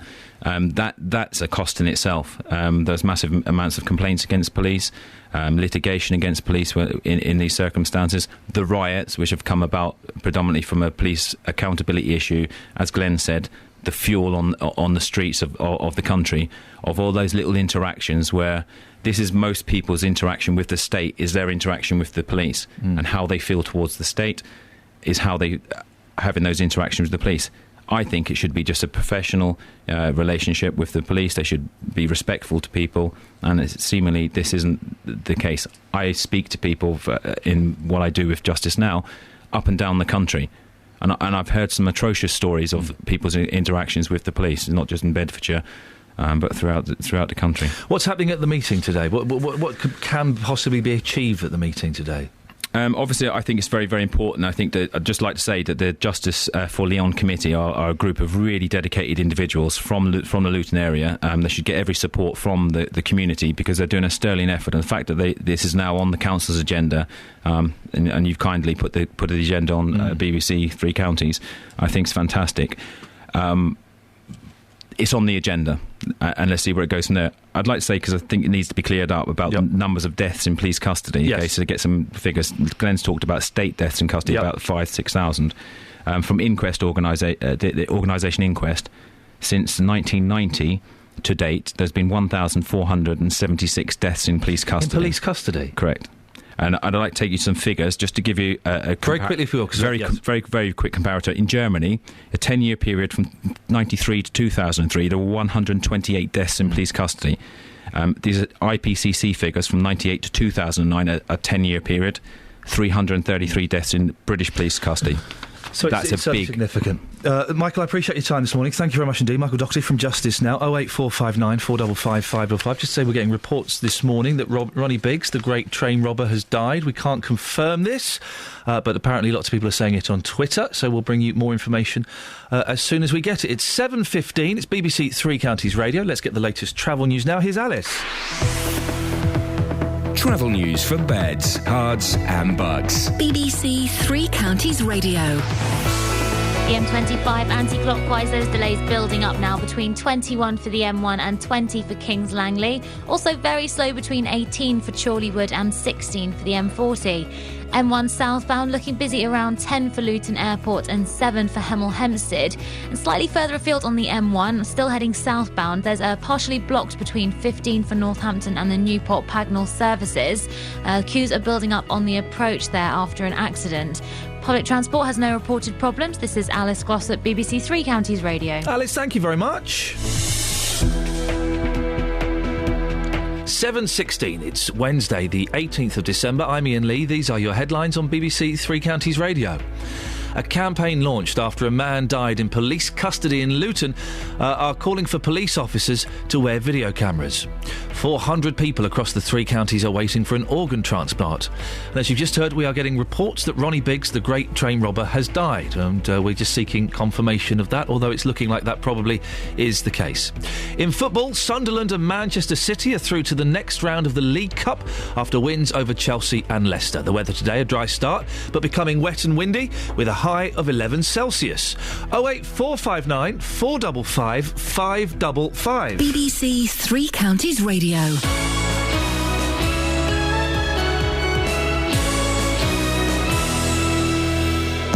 Every weekday morning from 9. That's ghastly. It's absolutely disgraceful. Don't talk about morals because he doesn't care about the man in the street. The biggest local talking points. I found out a couple of hours later it was a murder. But over the phone, they phoned me up and told me. I don't know why you're picking on that man. The JVS Show. I feel it's out of place in this country. Let me be really frankly honest with you. Local government and government are doing a good job-ish. I never call in, but I feel so passionate about this topic. The JVS Show. Weekdays from 9. BBC 3 Counties Radio. We'll be talking about the Great Train Robbery a little bit later on in the show. There's a BBC drama that I think starts tonight. Yeah, starts tonight. And it's always struck me as odd that it's called The Great Train Robbery. It's nothing that great about it, you know. A bunch of thugs, really. But we'll see. We'll see if we can get confirmation on that as and when we can. 08459 455 555 if you want to have your say on that. Is J-Dog up and ready? Should we have a little word with Justin? Are you there, sir? Justin? No, he's not there yet. OK, right. We're talking about organ donation this morning. Have you signed up to donate your organs? Have you had that conversation with people? Have you decided that that's exactly what you're going to do? 08459 455 555. Well, people in Beds, Herts and Bucks are being urged to talk to their loved ones this Christmas about whether they will be an organ donor. NHS Blood and Transplant say 400 people across the 3 counties are waiting for a transplant, and this time of year is particularly difficult. They want us to have a conversation with it, not me and you, your families. Justin, have you signed up to donate your organs? Do you know what? I haven't yet. I should do. It's one of those things that I keep on saying I will get round to. You know, it's very, very simple to go and get an organ donor card, but I just haven't got round to it, which sounds pathetic, but I haven't. No, it doesn't, because we've done it on this show so often, and my wife knows I want to donate my organs, but I've never signed up for it. When we were speaking to the guest an hour ago, I went online and did it. It took 30 seconds. So really? I'm there. I'm official. They can have everything they want from my beautiful, beautiful, untarnished body. Good for you. Yes. Now, you've been speaking to people about it, haven't you? Yeah, do you know what, Ian? I'm absolutely amazed by this. I've been in Hemel Hempstead talking to people. Now, you would think, a bit like you this morning, you've signed up, OK, so you would now go home, and I presume that you would tell your family about this. I've just emailed my wife and told her during the news, yeah. Well, yesterday I was out in Hemel. The first 2 people I spoke to, they were organ donors, but incredibly, they hadn't told their family. Listen to this. Now, Malcolm, you are an organ donor. Yes. You had the card, but you never told your family. You've never told your family that you are. But why? Because I carried the card with my driving licence, and I thought, well, if anything happened to me, they would find it, and that would tell everybody else, all the rest of the family, that I'd signed up for it. Then again, they would have got a shock, and they might not have liked that shock, of course. No, it's always difficult, people who left, allowing people to take parts of another body. But it won't matter to me because I will have gone anyway. But at least it helps somebody else. And there's a lot of people alive today that wouldn't be had there not been an organ for them. And Marilyn, you carry an organ donation card with you at all times. Do your family know that you have that card? No, to be honest. I shall have to tell them now. I mean, why haven't you had that conversation with them? I don't know. I think it's something I did, and I just didn't think about telling them, I suppose. How do you think your family might feel if something happened to you? And hopefully that's a long, long way off. But if something happened to you and the card was found and different parts of you were effectively given away, how do you think your family would feel about that? Well, that I would have to discuss with them. You know, I think they'd be all right with it. But it'd be my wishes anyhow. Well, it's interesting, isn't it, Justin? Surely it's one of the most important things you can discuss with someone. Absolutely, because, those people saying there, well, yes, it's my wish, but of course you don't want to give your family a shock. And I think, to back this report up, what it's saying today, if people go and they talk to their family and they say, look, I am an organ donor, this is why I'm an organ donor, of course that might prompt other people, a bit like you this morning, to sign up and save more lives in this country. Justin, can you stay there? I want to talk to you about Ronnie Biggs in a few minutes, if that's OK. Yeah, no problem. Speak to you in a second. Stay there. But meanwhile, on the subject of organ donation, joined by Janice Bayliss, who's a specialist nurse for organ donation. Good morning to you, Janice. Hello, good morning. Why is it so important for families to have this conversation? It's a very difficult time when we speak to families about organ donation. Obviously, somebody's died or is about to die in very usually tragic circumstances. So if they've had that discussion, when we go in and speak to them about the possibility of their loved ones being an organ donor, if they've already had that discussion, it takes one more thing out of their decision-making process in these circumstances. It's a tough conversation for some people to bring up, I would imagine. I think it is a very difficult conversation for everybody, and people often don't want to talk about when they die, but it doesn't have to be a serious conversation. It just has to be something that can be discussed, and often people will discuss it around the table, and schools more and more now have projects where they look at this sort of thing. How does it work when you're in a hospital and your husband or your son or your mother is lying there and they're dying? At what point does someone come in from the hospital to have a conversation about organs? We don't speak to families about organ donation until we know that somebody's going to die in the sort of circumstances where they could donate their organs. And we don't speak to families until that death is very, very imminent. And then what we can do is we can actually look up on the organ donor register to see if somebody's registered. So it's not something you do when somebody comes into hospital. It is when somebody is about to die. And the family, even if I'd signed up for everything and ticked the box saying, yes, you can take what you want from my fantastically beautiful body, my wife could still poo-poo it, couldn't she? They can still say no. It's very unusual. And it's often when it comes as a surprise that somebody's on the register that they say no. But it is very unusual, and certainly about 90% of families will say yes if somebody's on the organ donor register. Janice, how many people are waiting for a donor, and how many people die still waiting? About 3 or 4 people die every day waiting for a transplant. Wow. And sort of in your local area, probably about 70 or 80 people died in the last 5 years waiting for a transplant. And those people could have been saved if there'd been a transplant available? Most of those people could have been saved. Wow. Some people are so sick that they won't survive if they get a transplant, or they die before a transplant comes to them. But a lot of people are people living with quite ordinary chronic diseases, long-term liver failure, long-term renal failure. Janice, I appreciate your time this morning. Janice Bayliss, a specialist nurse for organ donation. It's one of those things that we kind of think about doing, and I've always been for it. I've never got round to signing up until this morning. I've tweeted, if you follow at Iain Lee, IAINLEE, on Twitter, I've tweeted the link that I clicked on. Or you can just Google Organ Donation Register UK. It takes 30 seconds. They want your name and address, and you tell them which things they can have. They can have all of my beautiful organs. I've got some gorgeous... Man, Justin, you should see my kidneys. My kidneys... my spleen is one of the best spleens I've ever seen. Right. It is a beautiful piece of work. I'll take your word for that.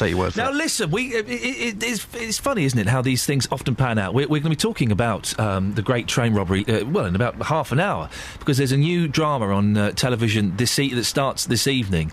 And you and I often lock horns about the Great Train Robbery, don't we? We do. Yeah. I don't think those gentlemen deserve any infamy at all. They were thugs. They were horrible crooks. They did a horrible robbery that somehow has been glamorised. Watco on Twitter has called Ronnie Biggs the anti-hero.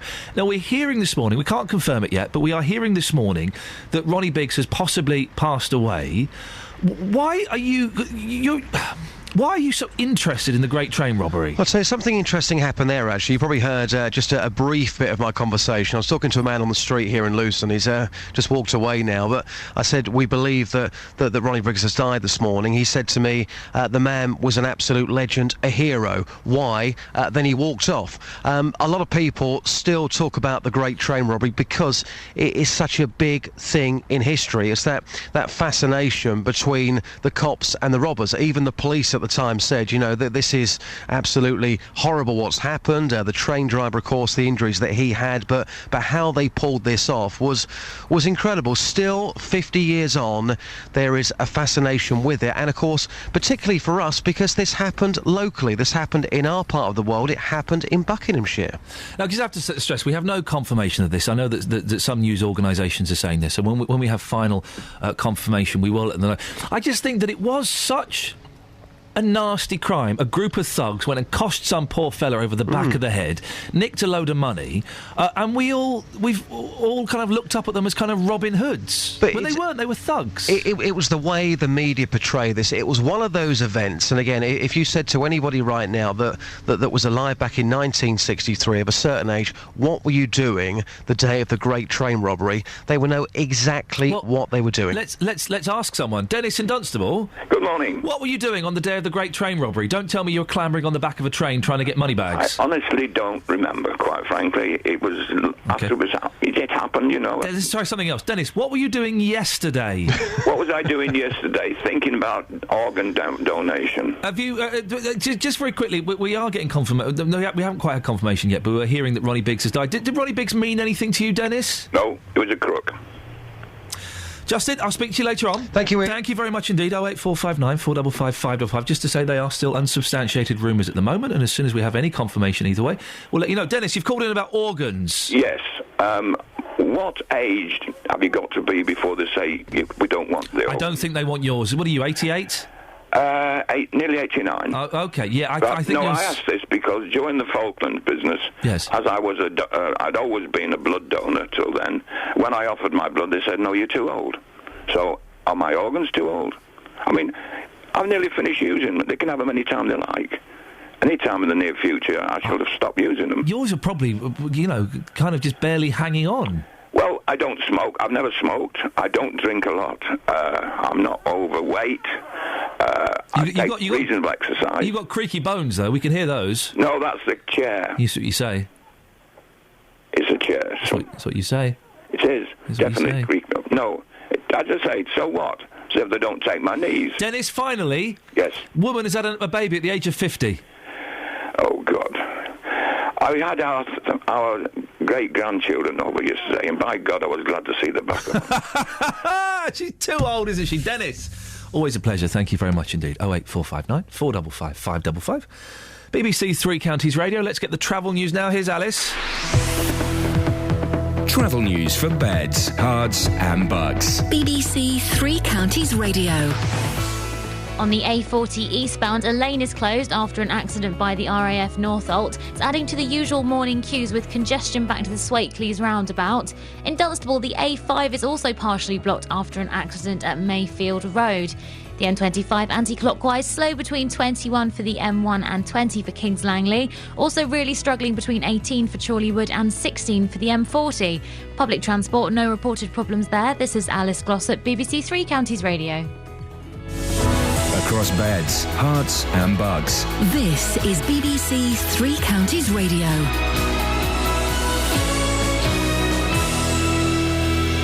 It's 7:30. I'm Jane Killick. Campaigners in support of Leon Briggs, the Luton man who died in police custody, are calling for all police officers to wear video equipment.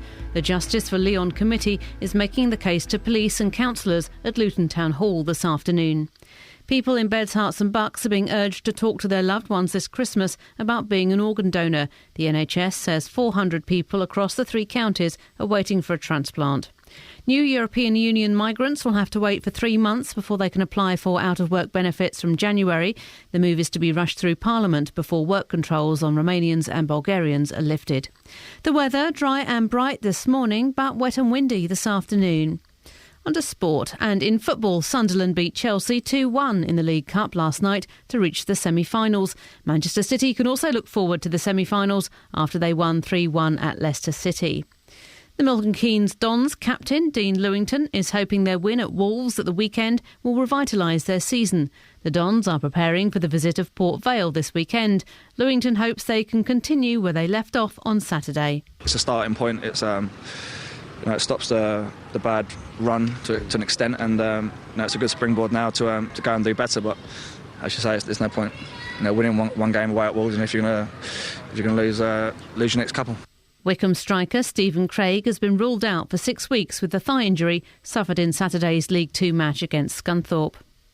Liverpool have opened negotiations with Luis Suarez's representatives over a new deal that could make the striker the highest paid player in Liverpool's history. Managing director Iain returned to Merseyside last night, having spent the previous 24 hours in Spain. In cricket, despite the speculation about his future, the England cricket coach Andy Flower says he's not looking beyond the end of the current Ashes series at the moment. However, Flower insists he's not lost his hunger for the job. BBC Three Counties News and Sport. I'll be back with a full bulletin at 8.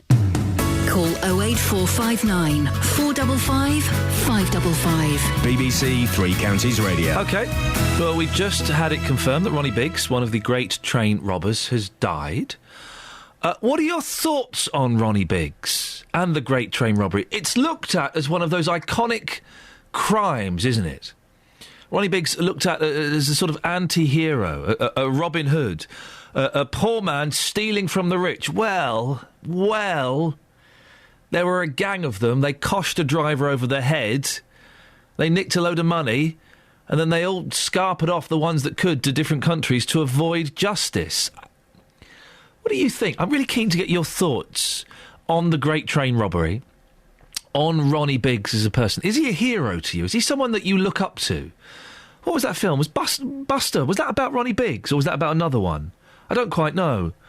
08459 455 555 is the telephone number. Keen to get your thoughts on this. Are they heroes? Was Ronnie Biggs a hero? Or were they just a bunch of thugs? 08459 455 555. Why do we look up to people like that, to criminals like that? Why do we make some stories into almost folk stories? 08459 455 555. Now, campaigners in support of Leon Briggs, the Luton man who died in police custody, are calling for all police officers to wear video equipment to reassure the public. The Justice for Leon Committee is making the case to police and councillors at the Town Hall in Luton this afternoon. 39-year-old Leon died at Luton Police Station on the 4th of November this year.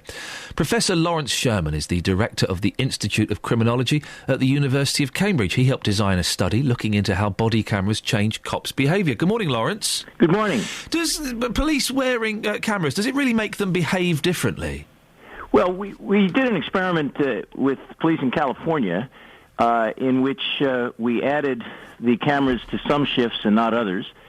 And we found that there was a huge reduction in complaints against the police, but we don't know whether it was because the police changed their behavior or because the complainants didn't want to make claims that would be falsified by looking at the videos. It probably was a bit of both. So it can affect the behaviour of both the police and the people on the other side, potential crooks? Well, we don't have a direct measure of that, but I think to roll it out in this country without further research is a mistake. And I'd like to call on the College of Policing and police commissioners as well as chief constables around the country to strongly consider using the same methods that medicine uses to introduce new surgery or new pharmaceuticals. The key thing is to conduct a controlled test, as was done in California for a Cambridge master's thesis. The police chief in California came to study part-time at Cambridge in our master's program for police chiefs, and he ran the trial properly, and that's the only controlled trial that's been done in the world. It was cited by a U.S. federal court decision in ordering the police in New York to wear body-worn videos for stop and search. And there are many important questions, like the role of video evidence on making prosecutions in court, the extent to which people will or won't provide information to the police. It would be a real mistake just to go ahead and blindly do this with every constable in the country, as opposed to controlled trials with detailed analysis of what effects the cameras will have. It is being trialled on a small scale in various parts of the country, but it's at the discretion of the police officer when they turn the camera on. That sounds flawed to me. Well, I think it's one of the questions that a proper trial could raise. You know, when you say it's being trialed, there's a huge difference between just doing it and doing it with a randomized controlled design so that you're creating very like-for-like situations with and without the cameras. So you could compare a policy in which officers can turn it on and off at their own discretion with a policy in which they're required to keep it on at all times, except when they're going to the loo or other circumstances which they can announce on the video and have it off for that period, but then put it back on the rest of the time. And there's various ways to do this, and I think that's what we have to look at very carefully. And are there any plans, do you know, for more studies to be done in the UK or in the States? University of Cambridge is currently in negotiations with several major police forces in the UK to do these trials in a proper way. And I'm guardedly optimistic that we'll be able to conduct much bigger, more robust and reliable trials of the use of cameras here in the UK as a basis for evidence-based policing. Thank you very much for that, Lawrence. That's Professor Lawrence Sherman, Director of the Institute of Criminology at the University of Cambridge. Call 08459 455 555. BBC Three Counties Radio. 08459 455 555. Now, Ronnie Biggs has died at the age of 84 after suffering from ill health. He was part of the great train robbery that took place in Buckinghamshire. Well, I'm joined now by John Woolley, who was a police officer who worked on the train robbery in the 70s. Good morning, John. Good morning to you, Ian. What exactly was your involvement with the great train robbery? Well, at the time of the great train robbery, that's the 8th of August, 1963, I was the young and very recently appointed village policeman for the village of Brill. And I got sent down to check out some reported suspicious comings and goings at Leatherslade Farm. And when we got down there and looked into it, of course, it turned out to be the abandoned hideout of the great train robbers. Why do you think the great train robbers have... we seem to have taken them to our hearts in an almost affectionate way, haven't we? Well, it's a story that has never gone away during the 50 years. And I think that's largely attributable to, first of all, the enormity of the robbery. It was a robbery that was described very recently as being the crime of the century, and that's a tag that has stuck with it over the 50 years. 2.6 million, which would in 1963 have a purchasing power that today you would need something approaching £45 million for. Ouch. And so it was a huge robbery. It was carried out with commando expertise. It shouldn't be forgotten that it was a greedy, vicious crime in which people were badly hurt, but it certainly struck a chord with the public, and over those 50 years, it has really never gone away, and that is largely due to the media, the press, the television, because every time something happened, it was all brought up again. Men were caught gradually. Men escaped from prison. Men, like Ronnie Biggs, had a very great adventures over in South America for 35 years, and certainly appeared to live the high life as the result of the money that they had shared from the Great Train Hall. Now, Ronnie Biggs has died at the age of 84 after suffering from ill health. How does that make you feel? Well, I'm always sorry to hear when any of my fellow people die, but Ronnie Biggs was a character that I met personally only 2 or 3 times at the time of his trial. He was an old man, and he would probably agree that he had lived a full life. I don't suppose I shall do much more than that. Do you feel now that with Ronnie passing away that there's kind of closure on the great train robbery? Well, it must be getting very close to that, Ian. Within the last month or two, we have celebrated the 50th anniversary. Yeah. Now, the next significant anniversary would have to be the 60th, and who's going to be here to celebrate that or remember it in 10 years' time? At least half of the robbers are now passed on. You've got to remember that at the time of the robbery, 50 years ago, they were in the prime of life. They were in their early 30s, and now, of course, that means that they are now into their 80s. And, that's about as far as most of us get.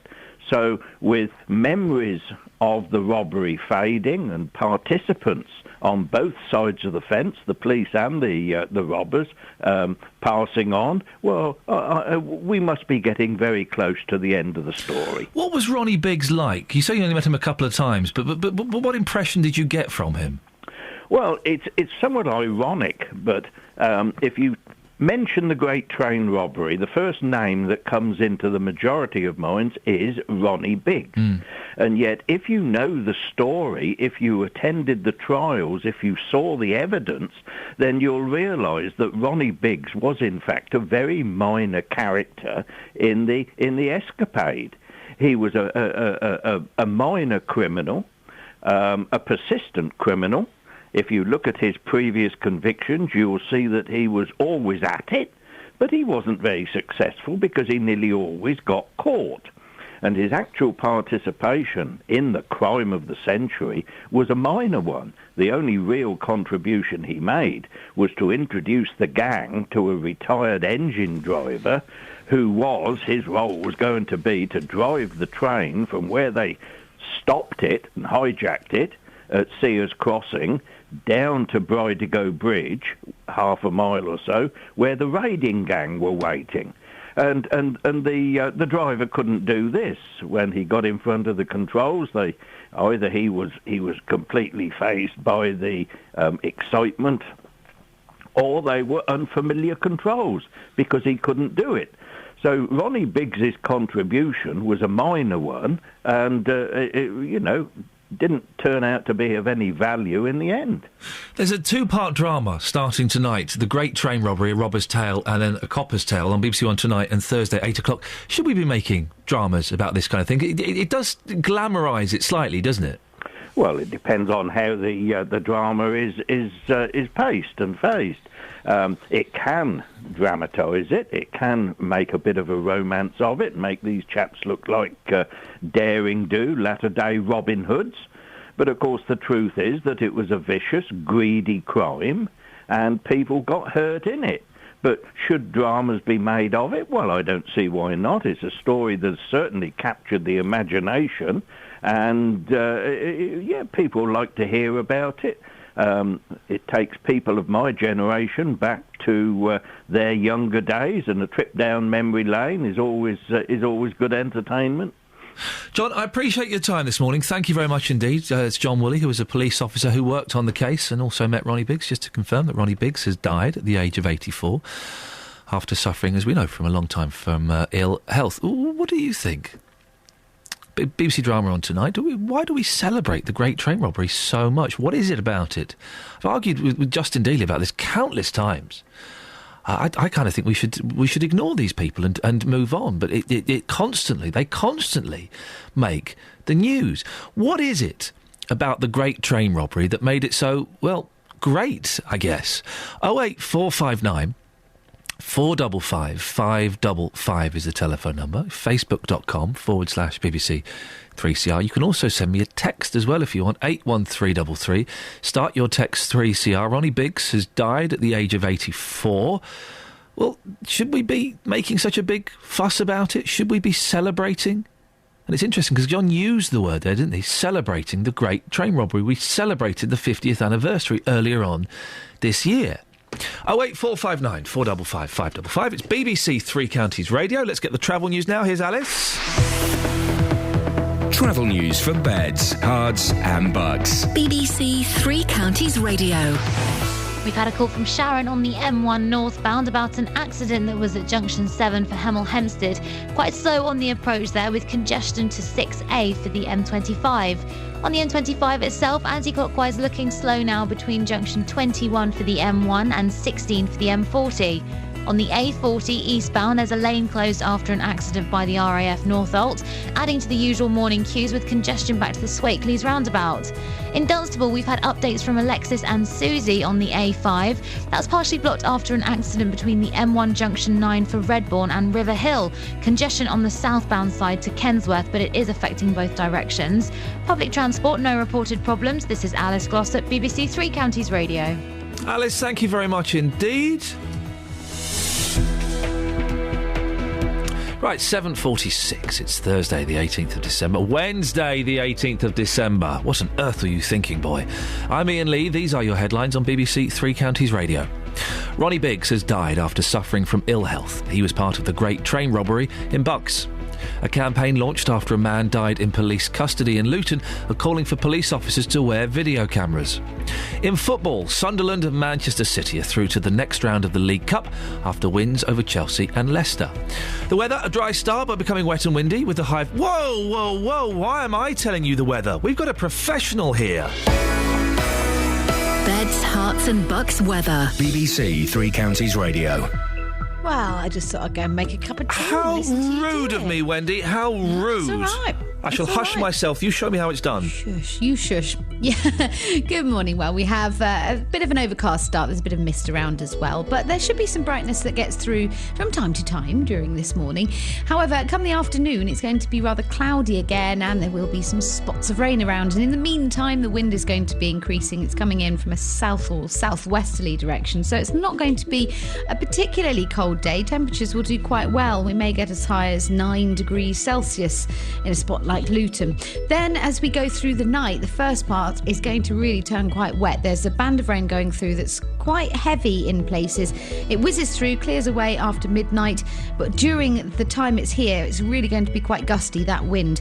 It swings to a more westerly direction as the night goes on, and that will sweep in some squally showers from the west as we go through dawn, and temperatures will be falling to 3 or 4 degrees Celsius, so a bit of a nippy night. So we start the day tomorrow, hopefully with some sunshine. We're always at threat of getting some showers, particularly later on in the day. There's a band that's going to go through, coinciding with the evening's rush hour, actually, that may even have a wintry nature to it. So we'll keep an eye on that band of rain for you.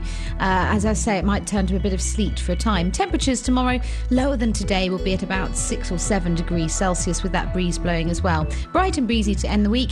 More rain overnight into Saturday, which looks like it's going to park itself over our part of the world and give us a rather wet start to the weekend. There you are.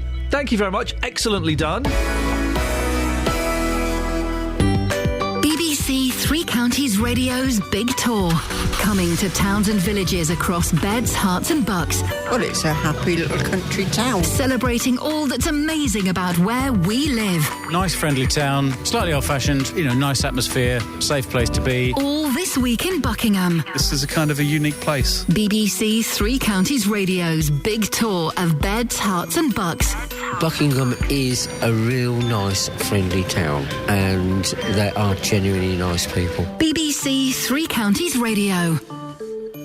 Now, a committee is recommending that prisoners serving under 12 months and prisoners in the last 6 months of their sentence should be able to vote in local, general and European elections. This story often pops up. Keen to get your thoughts on this. 08459 455 555. The Parliamentary Committee examining the draft prisoner voting bill has issued a split report.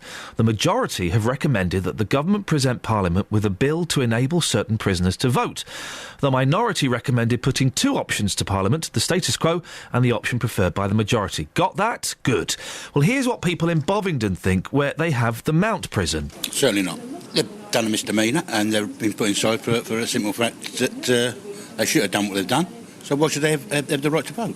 Well, they've got certain human rights as long as they're getting fed in there. But as regards the outside world, no. I think it's stupid. No, definitely not. I think once you go to prison, all those sort of liberties should be taken away. I don't see why they should have any say in what goes on. Yeah, definitely not.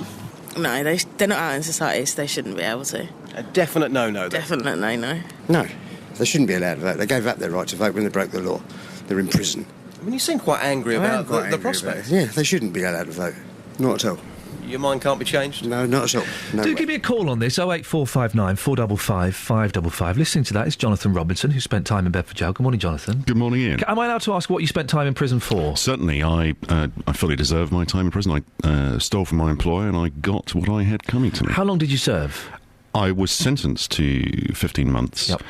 I ended up, in fact, only serving in prison 17 weeks. Wow. I did 6 weeks in Bedford, then got moved to a open resettlement stepping stone back to society prison. Wow, I see. Which was like Heidi High. Yeah.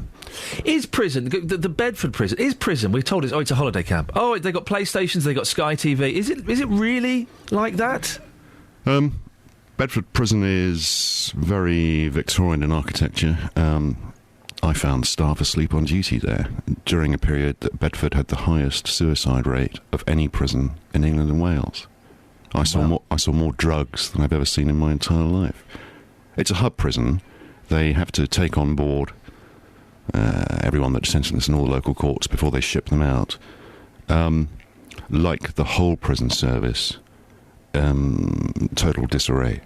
On the enhanced wing at Bedford, despite what the MOJ says about only private prisons having satellite television, on the enhanced wing at HMP Bedford were the girly channels. Really? Yes. Wow. That doesn't seem particularly punishing, does it? No. Well, it's... Again, I repeat, I fully deserved my punishment. Yeah. But what I saw going on, or not, is Monty Python-esque. Should prisoners get the vote?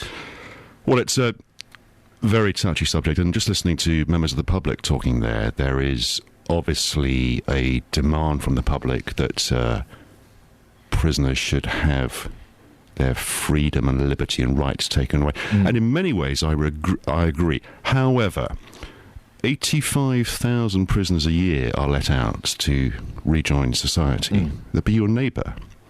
I'm sitting opposite you now. I'm an ex-prisoner. Yes, and I could not tell from looking at you.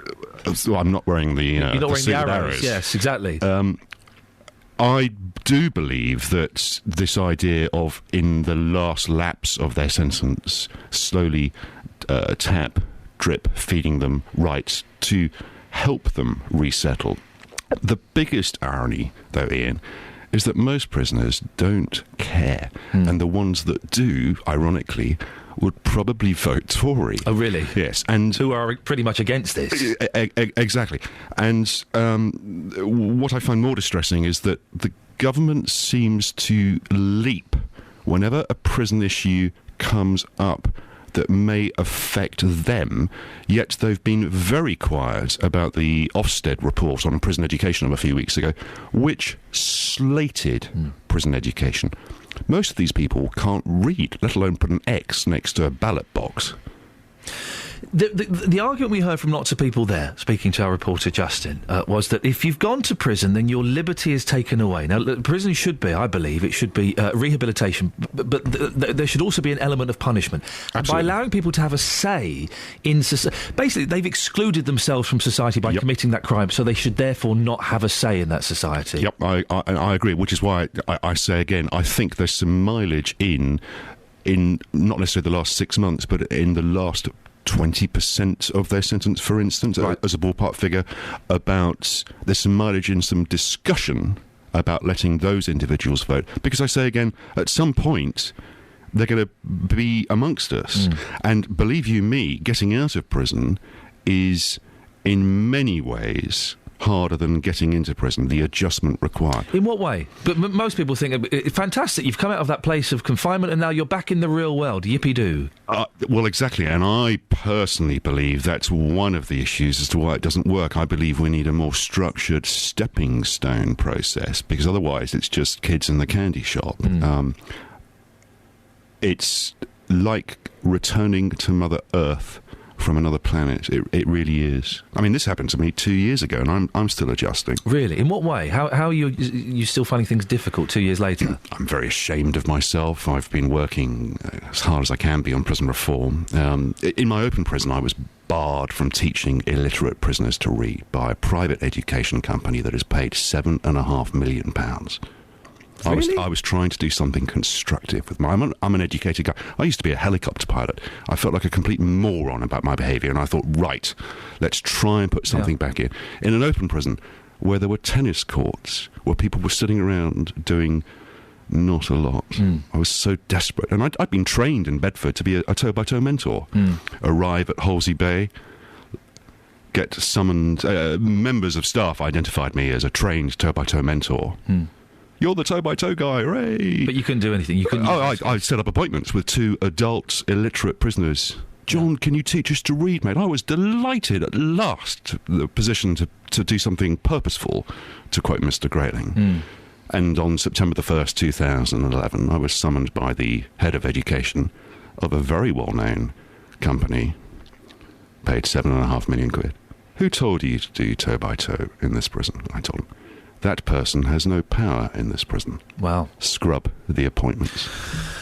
Doesn't sound particularly helpful. We've got Barry's in Houghton Regis. Morning, Barry. Morning. Barry, what do you think? Prisoners having the vote. There's some merit in it, isn't there?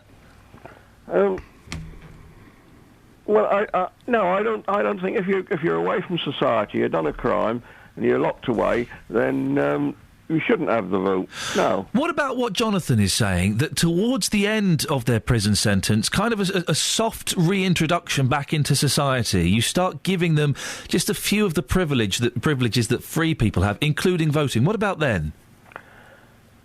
No, wait till they get out before they have it. But what I really rang up to say, we're not actually sort of taking part in the yes or no part, but if we did give prisoners the vote again, which constituency would they vote in? Would they vote in their home constituency by a postal vote, say, coming from their home address, or would they vote in the constituency where the prison is? Look at you looking at the fine print already. Yeah. Thank you very much, Barry. I would imagine it would be where you live, wouldn't it? Yes, although a lot of prisoners, when they get put into jog, lose their home. Right. Okay. So, again, that creates more head-scratching of the system. But I say again, on the wings and landings, there possibly at the first event election there may be a bit of novelty, but on the wings and landings most prisoners aren't that bothered, and the ones that are would vote Tory. And the big thing is that people are put into prison for breaking the law. At the moment, the system is getting towards breaking the law itself by denying prisoners the vote. So it's the law that needs to be changed. Right. And I just wish that instead of us all concentrating on something that to prisoners isn't really that important, what they need and what they want is, I'd say, a good 10%. A good 10% want leadership, education, a kick up the what's it, because there is some great potential in prisons. And this really shocked me. I was expecting the Shawshank Redemption. What I witnessed was Monty Python. And there are a great number of prisoners who have gone off the rails, who have done bad things, who deserve to be punished. I'm not making any excuses. But we need to stop reoffending. We're all in agreement that the prison system, which costs us £9 billion a year, isn't working. Iain, you and I, and a couple of your very enthusiastic production team next door, could go to could go to an open prison now, get 10 guys, and with some enthusiasm and leadership, you and I would beat existing reoffending rates hands down. You've got 15 seconds. Plug your book. Well, it's called In It, and it's exactly what I saw going on or not in prison. Jonathan Robinson, thank you very much for your time. Thanks for popping in at short notice as well this morning. 08459 455 555. Travel news for beds, cards and bugs. BBC Three Counties Radio.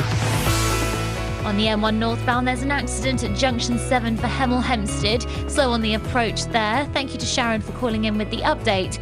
On the A40 eastbound, a lane is closed after an accident by the RAF North Holt, which is adding to the usual morning queues. And on the A5 in Flamstead, it's partially blocked after an accident between the M1 junction 9 for Redbourne and River Hill. There's a lot of slow traffic around the area. Public transport has no reported problems. This is Alice Glossop, BBC Three Counties Radio. Alice, thank you very much. Ronnie Biggs has died. Why do we still look up at the great train robbers as though there was something special?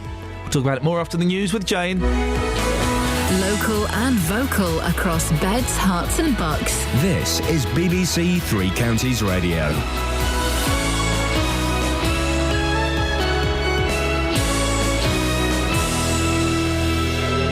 It's 8 o'clock. I'm Jane Killick. The headlines. Great train robber Ronnie Biggs has died.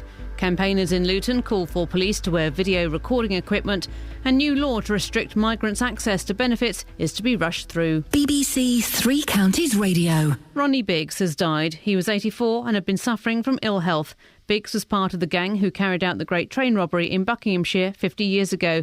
It gained him celebrity, even though his role in the crime was relatively minor. John Woolley was the young police officer who discovered the robbers' hideout. He had this reaction. I'm always sorry to hear when any of my fellow people die, but Ronnie Biggs was a character that I met personally only 2 or 3 times at the time of his trial. He was an old man, and he would probably agree that he had lived a full life. I don't suppose I shall do much more than that. Campaigners in support of Leon Briggs, the Luton man who died in police custody, are calling for all police officers to wear video equipment.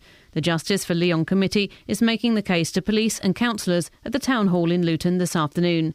Friend and neighbour of Leon Briggs, Glenn Jenkins, says the system's being trialled in Luton and could be brought in without legislation. The Chief Constable could do this today, and she said at the public meeting, I'll do all in my power. Well, let's make sure, Chief Constable, that camera is on every tunic, and if you turn it off, it's a disciplinary offence. People in Beds, Herts and Bucks are being urged to talk to their loved ones this Christmas about being an organ donor. 400 people across the 3 counties are said to be waiting for a transplant. NHS Blood and Transplant says this time of year is particularly difficult for people who need a life-saving transplant. An 82-year-old former headmaster of a prep school in Buckinghamshire has been convicted of 12 counts of indecent assault involving 5 victims over a period of 11 years. Roland Peter Wright committed the offences when he was a master, then headmaster, at Caldecott Preparatory School in Farnham Common in the 1960s and 70s. Gail Sanderson reports. In a statement after the trial, the Crown Prosecution Service said the headmaster breached the trust of pupils at the school and abused his position of authority. They said he had never shown any contrition for his behaviour or apologised for his conduct. He'll be sentenced later. 3 other former teachers, John Adrison, Edward Carson and Hugh Henry, have already been convicted.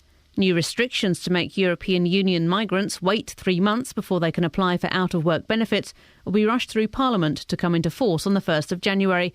The measure was announced last month, but the date had not been fixed. In football, Sunderland beat Chelsea 2-1 and Manchester City beat Leicester 3-1 last night to reach the semi-finals of the League Cup. The weather, a dry and bright morning, will give way to more cloud and outbreaks of rain, becoming very windy too, with temperatures up to 11 Celsius. And get the latest news and sport online at bbc.co.uk/3 counties. We're coming to towns and villages all across our counties. BBC 3 Counties Radio's big tour of Beds, Herts and Bucks. Being local, just keeping it local. Nice place to live, nice place to bring up the kids. All this week in Buckingham. I like to support the local shops where we can. I think it's nice for a catch-up. Well, it's a happy little country town, which is vitally important that we still support it. The big tour of Beds, Herts and Bucks. BBC 3 Counties Radio.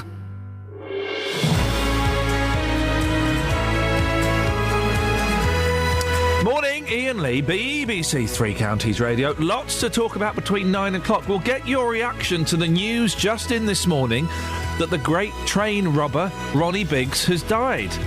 What was he to you? A hero or a villain? Should police wear cameras? Campaigners in support of Leon Briggs, the Luton man who died in police custody, are calling for it at a meeting with town councillors and the police today. And have you had a conversation with your loved ones about whether you're an organ donor? NHS Blood and Transplant say you must. Facebook.com/BBC3CR. Send a text 81333. Start your text 3CR or give me a call 08459 455 555. Across Beds, Herts and Bucks. This is BBC 3 Counties Radio. The Press Association is reporting that the man who became the best known of the gang involved in the Great Train Robbery of 1963, Ronnie Biggs, has died. He was 84 years old.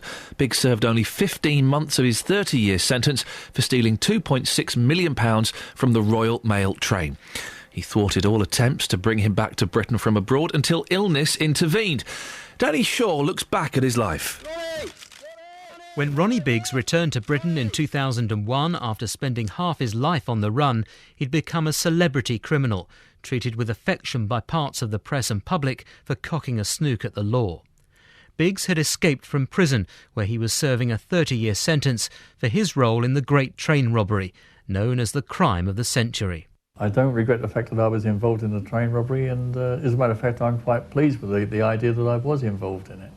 Why? Well, because it's given me a little place in history, shall we say. You know, I've made a mark for myself. My poor old daddy used to say to me, "I know you'll make good one day," you know.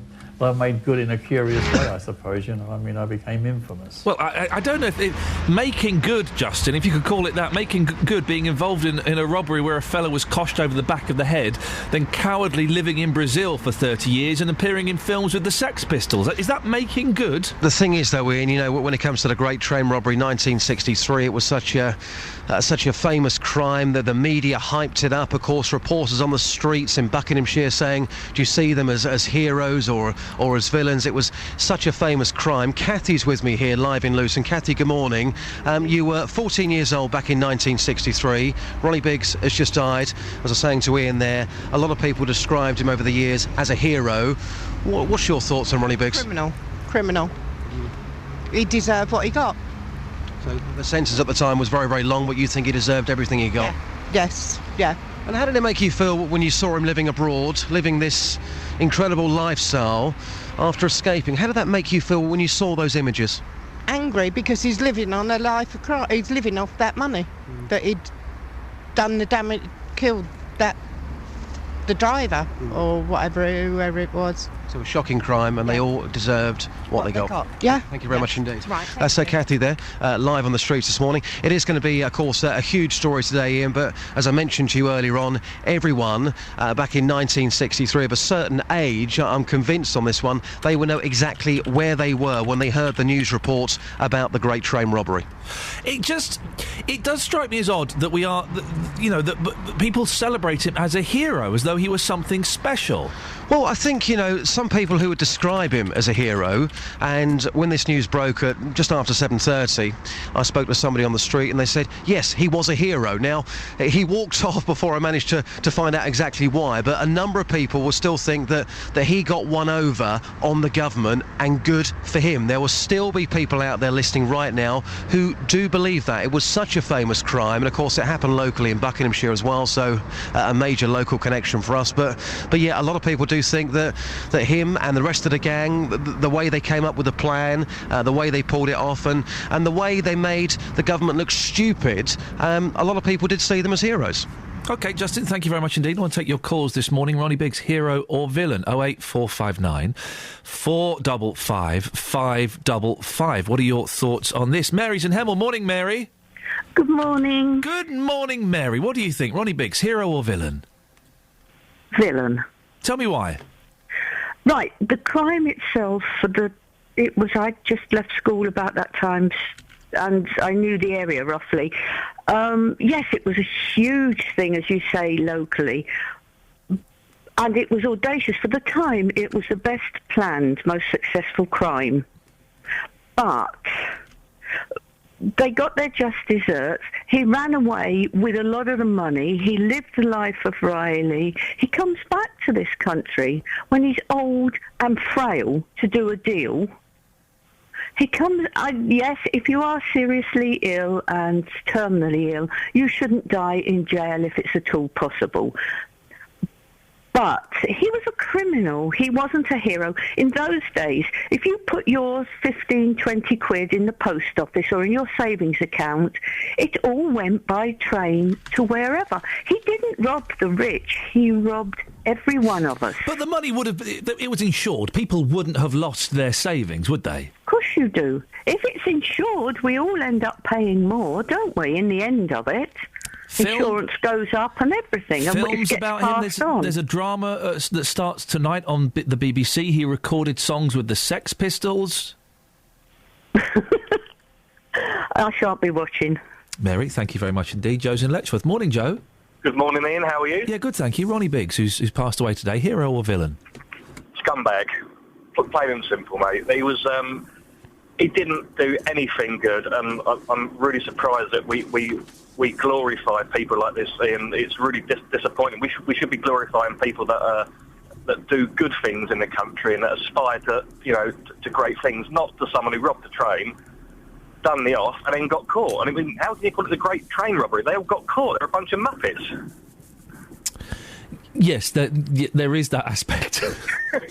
I'm just, Ian, you know me, I'll say it how it is, but there's nothing great about it whatsoever. People got injured, they robbed the train, And but when people say, oh, they were a hero, well, you look at the definition of hero, and it certainly doesn't come under Ronnie Biggs or any of his... But we do have affection, don't we, for kind of counterculture heroes. Bonnie and Clyde, the great train robbers. There are these people that do naughty things, but we kind of look up to them because they are fighting against the man. They're doing what some of us would like to do, but are too cowardly to do, isn't it? Is there any romance in these crimes? I think with the Bonnie and Clyde, then possibly, but then, once you do one, you open it up.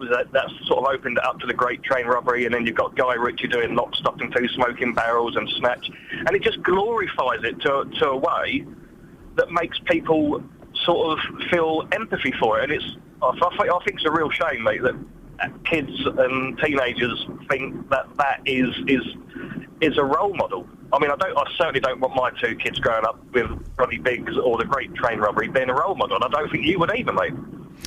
Joe, thank you very much indeed. Phil's in High Wycombe. Morning, Phil. Hi, Ian, how you doing? Yeah, good. Ronnie Biggs, hero or villain? Oh, scumbag. I can't... Well, I want to echo what that last bloke said, to be honest with you.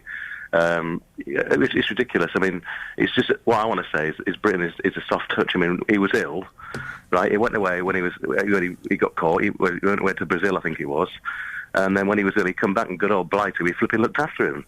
They should have left him there. I mean, it's been a soft touch looking after everybody again, after what he's done, I mean, you probably get the religious lot ringing up and the Bible thumpers ringing in saying, no, you shouldn't be talking like that, but it's true, It's ridiculous. Jerry's posted on Facebook, so Ronnie Biggs has died. Should we mourn his passing? Surely it would be better and have more impact on his family if the BBC and others ignored his death and treated it just like any other old man passing. This man made money and notoriety out of his actions.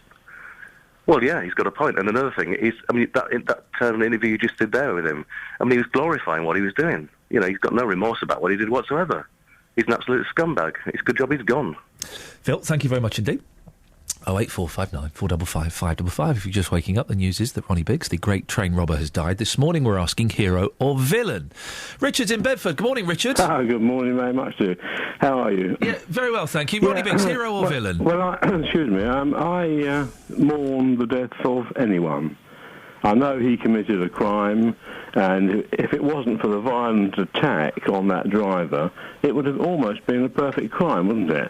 So I can't condone what they did, but it was a working-class crime, and they've gradually been caught and they're paid the price. Today, bankers get away with it and don't go to prison, do they?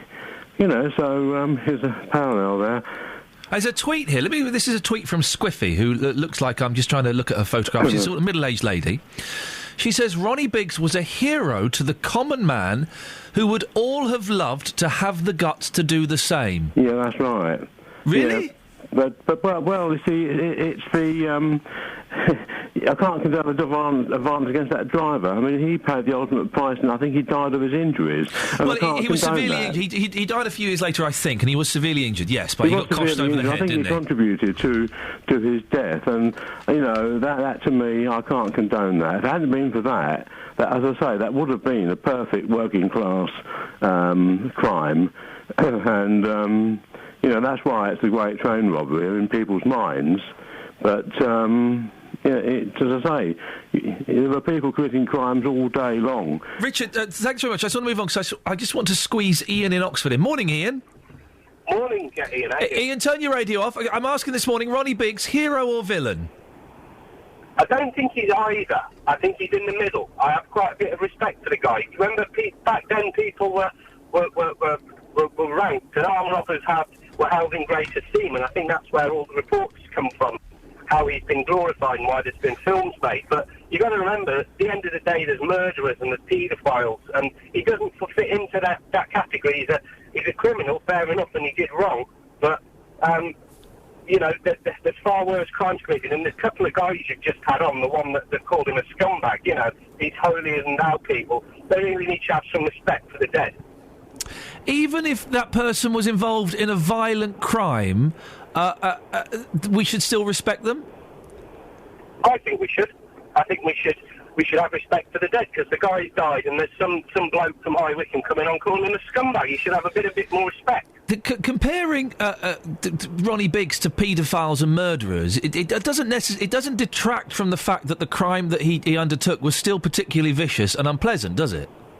It wasn't a nice crime. It was an audacious crime. And when you say it's a violent, a member of that group hit this train driver. We don't know who it was. No, because they were all too cowardly to stand trial, and all too cowardly to say who'd done it. Well, I don't know the ins and outs of the thing, but at the end of the day, we should have a bit of respect for him, and people shouldn't be coming on the radio. Perhaps his family are listening and calling him a scumbag. Ian, I appreciate your call this morning. Thank you very much indeed. Well, there we go. Different sides of the coin. Ian says that Ronnie Biggs sits somewhere in between hero and villain. What do you think? 08459 455 555 is the telephone number. Let's get the travel news now. Here's Alice Glossop. Travel news for beds, cards and bugs. BBC Three Counties Radio.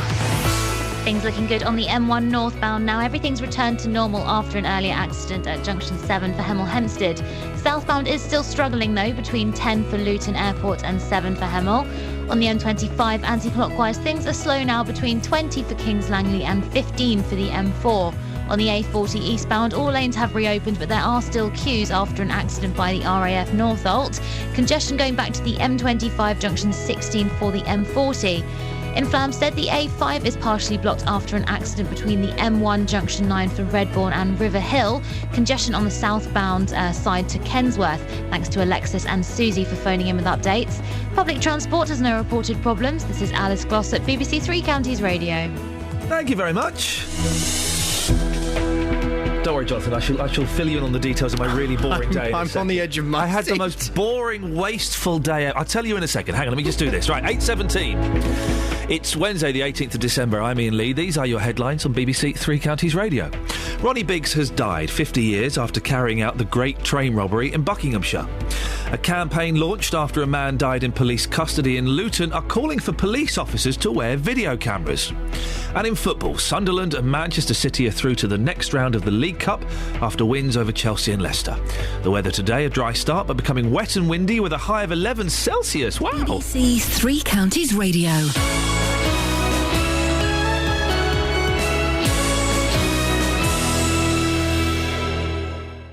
Every weekday from 12, Nick Coffer brings you... Going from the Saint to Bond was rather like a diamond being put into a much more expensive, intricate setting. I believe women have affairs because they seek love and affirmation. So, my marriage went wrong and I had an affair, but I would not have done that had I not been unhappy, I think. I left school wanting to be a magician, but my mother wouldn't let me because my Auntie Maureen was in show business and she was a naughty lady. Nick Coffer, weekdays from 12 on BBC Three Counties Radio. The long and short of it is, Jonathan, at 8:15, I slunk out feeling less than a man. I got in my car and drove away. As I was halfway home, they phoned me up and told me that the package had arrived. Oh. A whole day wasted, waiting for things, building things, collecting things, but collecting the wrong things. Infuriating. I was furious. Are you making me mad just thinking about this? Making you mad. Yes. Don't make him angry. You wouldn't like him when he's angry. Did you... I was listening yesterday to the Consumer Hour, but I was losing the signal a bit because I was driving away. Losing the signal a bit. Did you not help somebody with their problem because they don't listen to the show anymore? It was very rude. And so I only heard bits. I heard it coming in and out. What was his beef? He said, he started off, it was all very nice. He said that, he was interested in the problem, and I explained about the problem. We put the problem on Facebook. We had lots of comments. And was this the parking ticket one? Yeah, the parking ticket. He seemed like a reasonable gentleman. He seemed like a very nice chap. And then when I started reading him all the responses that were coming through from the listeners, he said, "Oh, I'm amazed so many people listen." I said, "What do you mean?" He said, "I didn't think anyone listened to this anymore." He said, "I've not listened to your show for ages. I listen to Radio 4. So I cut him off. Perhaps Radio 4 can help him with his parking ticket problem. Because I heard him talking about it, and he parked a little bit over the line, and he got a parking ticket, and you were rightfully pointing out, well, hang on, but that chap's parked over, causing you to park there. We'll see what we can do. Yes. And then I heard him say something about, I stopped listening to you since you started playing that so-called music. Yes. And then you let him go, did you? Yeah. Radio 4 could help him. There was a brilliant bit where he said, "Oh, is that it then?" "Yes, it is. Bye-bye." Both you and Tim sounded really cross. Good for you. Well. Good for you. Well done. Do you think? No, I do totally think. I laughed a lot when I thought that's what happened. I wasn't totally sure. I laughed a lot. But, good for you, because he was being quite... I don't listen anymore since you started playing music. Yeah. But I still want you to help me out with my consumer problem. Fine. I see. Wonderful. How to make friends. Silly. Listen, if you're going to phone up for the consumer out, at least pretend you're listening. Exactly. At least try to be nice. Now, what's on your show this morning? Well, very special one today. Jazz hands are up. Jazz hands, because today is a little bit unusual. Oh. We'll be taking your calls a little later on in the show. What? Because today is my drink driving special. Oh, wonderful. Now, back in November, you'll recall, because you were talking about it as well, we reported that Thames Valley, Bedfordshire and Hertfordshire all make the top 10 when it comes to the number of people caught drunk behind the wheel of a car. Yes. And many people, including you, Ian, were saying, right, this is... Leave that alone. This is the time we need a zero-tolerance approach. Yes. You were saying, we've got to change the law, zero tolerance. Well, I disagreed.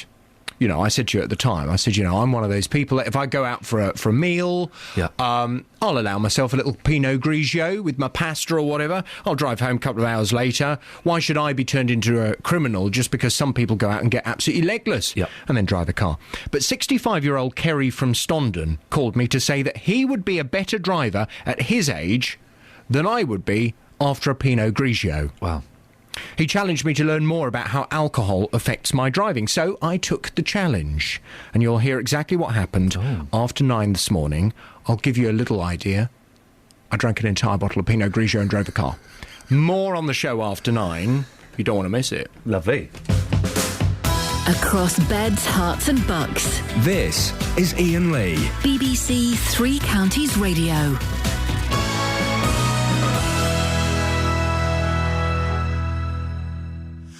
Campaigners in support of Leon Briggs, the Luton man who died in police custody, are calling for all police officers to wear video equipment to reassure the public. The Justice for Leon Committee is making the case to police and councillors at the Town Hall in Luton this afternoon. 39-year-old Leon died at Luton Police Station on the 4th of November. Well, Justin Dealey's been outside Luton Police Station this morning, seeing if people agree with the use of video recording. Well, I think it would make sense. I mean, the traffic wardens in London have got recording equipment on their uniform to save any concerns or when people are being violent and aggressive towards them. So I don't see why anybody would have a problem. Unless you're doing something wrong, I don't see why anybody would have a problem with it. Then there's no questions to answer then. So you'd have absolutely no problem if you were having a conversation with a police officer and they're recording you. You'd have absolutely no issue with that at all. None at all. I can't see what the problem would be. I mean, it's good for the police as well, because if false accusations are put in against them, they can prove what happened at the time. It's also good for the public. If they make an accusation against the police, it can be proven that something went wrong. Dexter, you're in your 20s. The police have stopped you at various points. How would you feel if the police were recording absolutely everything that happened? How would you feel about that? Uncomfortable. Just knowing that they're going to be going back to the police station and knowing they're watching footage and I'm all over the footage, clearly that I haven't done anything wrong. My personal opinion is I wouldn't be happy with that, knowing that they're sitting back watching. And if it's to prevent crime, which is fair enough, but most of the time it's not. And just lastly, you have been stopped by the police various times. What exactly have you been stopped for? Drugs, burglaries and gun crime. They're the main ones that you get stopped for, or that I've been stopped for in Luton. So they've stopped you and searched you. Have they found anything? No, never. Never found me with nothing. How does that make you feel, that they have stopped you time and time again, but they found nothing? Annoyed. You feel you get harassed. And obviously, like, when you're busy and you haven't got time and you stop, especially when you get stopped in the same area and the same road and you live in that area, and they see you walking around, and they might expect you to be up to no good, but you live in the area, walk around, what are you supposed to do? You know what I'm saying? What? You can't walk around without getting stopped in Luton nowadays. Like, with me walking down the street with a hood up, that's a good enough reason in the police eyes just to pull me over. I mean, clearly you've got no trust in the police, and again, you don't agree with the filming, do you? No, I don't agree with it, no. Thank you, Justin. Joined now by Nigel Leskin, who's a partner at Bernberg Pierce, the solicitors for Colin Roche, who died at Stoke Newington Station, Jean-Charles de Menezes, who was shot by police, the Birmingham 6, and the Guildford 4. Good morning, Nigel. Good morning. Nigel, what's your involvement with Justice for Leon? I didn't know Leon, but I know people involved with his campaign, some of them, and I think that it's really important that the police are held to be accountable in all cases, that they have the opportunity to put across what they did and that the public can see whether they acted properly or not, because it's important to have a police force that we have faith in. And I went in support of I was at the vigil outside the police station a couple of weeks ago, which was extremely well attended, and I support the calls for a proper inquiry into what happened, but also the calls for what they call Leon's Law, the cameras, the body cameras being worn by police officers when they're dealing with the public. Why do you think police officers wearing cameras and recording everything would make such a difference? Why is it so important? Well, I think it's important because, as your very first person you just talked to outside the police station said, it works both ways. It protects the police when allegations are made against them, and it protects the public who are being searched to ensure that they're not misquoted what's happened, that violence isn't used against them, that items aren't planted on them, etc. I mean, I have an example which I'd like to give you. It comes from a case that I dealt with last year. The police were surveilling. Following people, and they had so there was always cameras on them, etc. So the police, the idea that, if you just stop and search, what the young man was saying at the end was that he wouldn't like the idea of them having information on him. Well, they have all that information anyway. They have surveillance, they have CCTV, they have photographs, etc. But in this particular case, they were surveying and filming, and had and were filming with video cameras of what happened. They armed officers then decided to arrest two men. One of them was my client, and the police officers knew that they were being filmed, but also knew that the film was policy to stop the film at the point of arrest. So the film of what happened shows the police officers come out with their guns up, and armed police jump on the men, and the men go being taken down to the ground. The camera then switches off, and we have the police officer's statement, which says, I saw a male prone on the footway being restrained by armed officers. And this is a police officer saying this. I moved over to assist the officer who was searching my client. And the officer goes on to say, fearing that he was intent on escaping, thus refusing to permit his arms from being restrained, I covered him with my firearm and attempted to distract him with a kick to his left shoulder.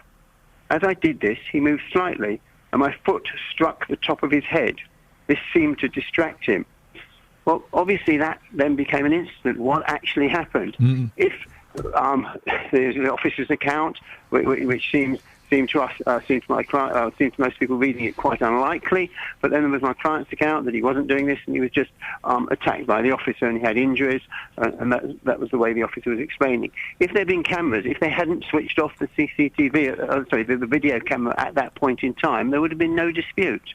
So I think it's really important that everybody can see and have faith, that both for the police's point of view and the public's point of view of what happens.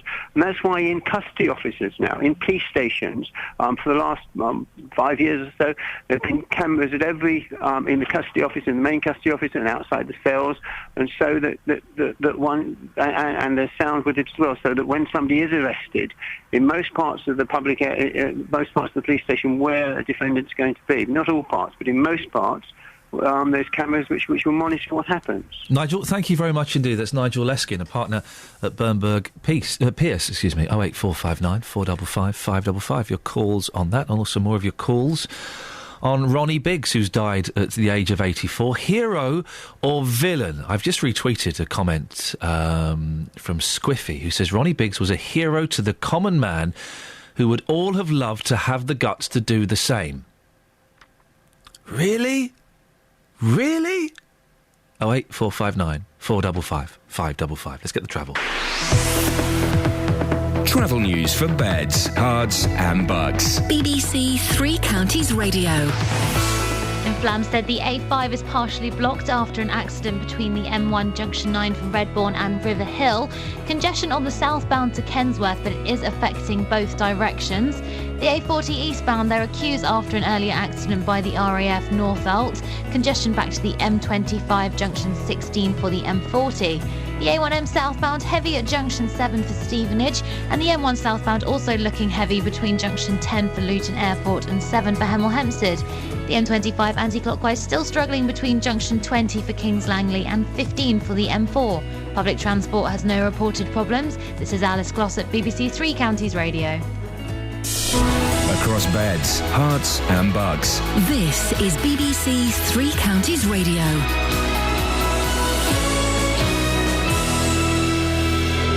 It's 8:30. I'm Jane Killick. Ronnie Biggs has died. He was 84 and had been suffering from ill health. Biggs was part of the gang who carried out the great train robbery in Buckinghamshire 50 years ago. Campaigners in support of Leon Briggs, the Luton man who died in police custody, are calling for all police officers to wear video equipment. The Justice for Leon Committee is making the case to police and councillors at Luton Town Hall this afternoon. Police have told the BBC they believe the former Lost Prophets singer Iain Watkins, who's been convicted of child abuse, may have had more young victims in other countries. 2 women, including one from Bedford, have also pleaded guilty to sex offences. The weather, dry and bright this morning, but wet and windy this afternoon. On to sport and in football, Sunderland beat Chelsea 2-1 in the League Cup last night to reach the semi-finals. Manchester City can also look forward to the semi-finals after they won 3-1 at Leicester City. The Milton Keynes Dons captain, Dean Lewington, is hoping their win at Wolves at the weekend will revitalise their season. The Dons are preparing for the visit of Port Vale this weekend.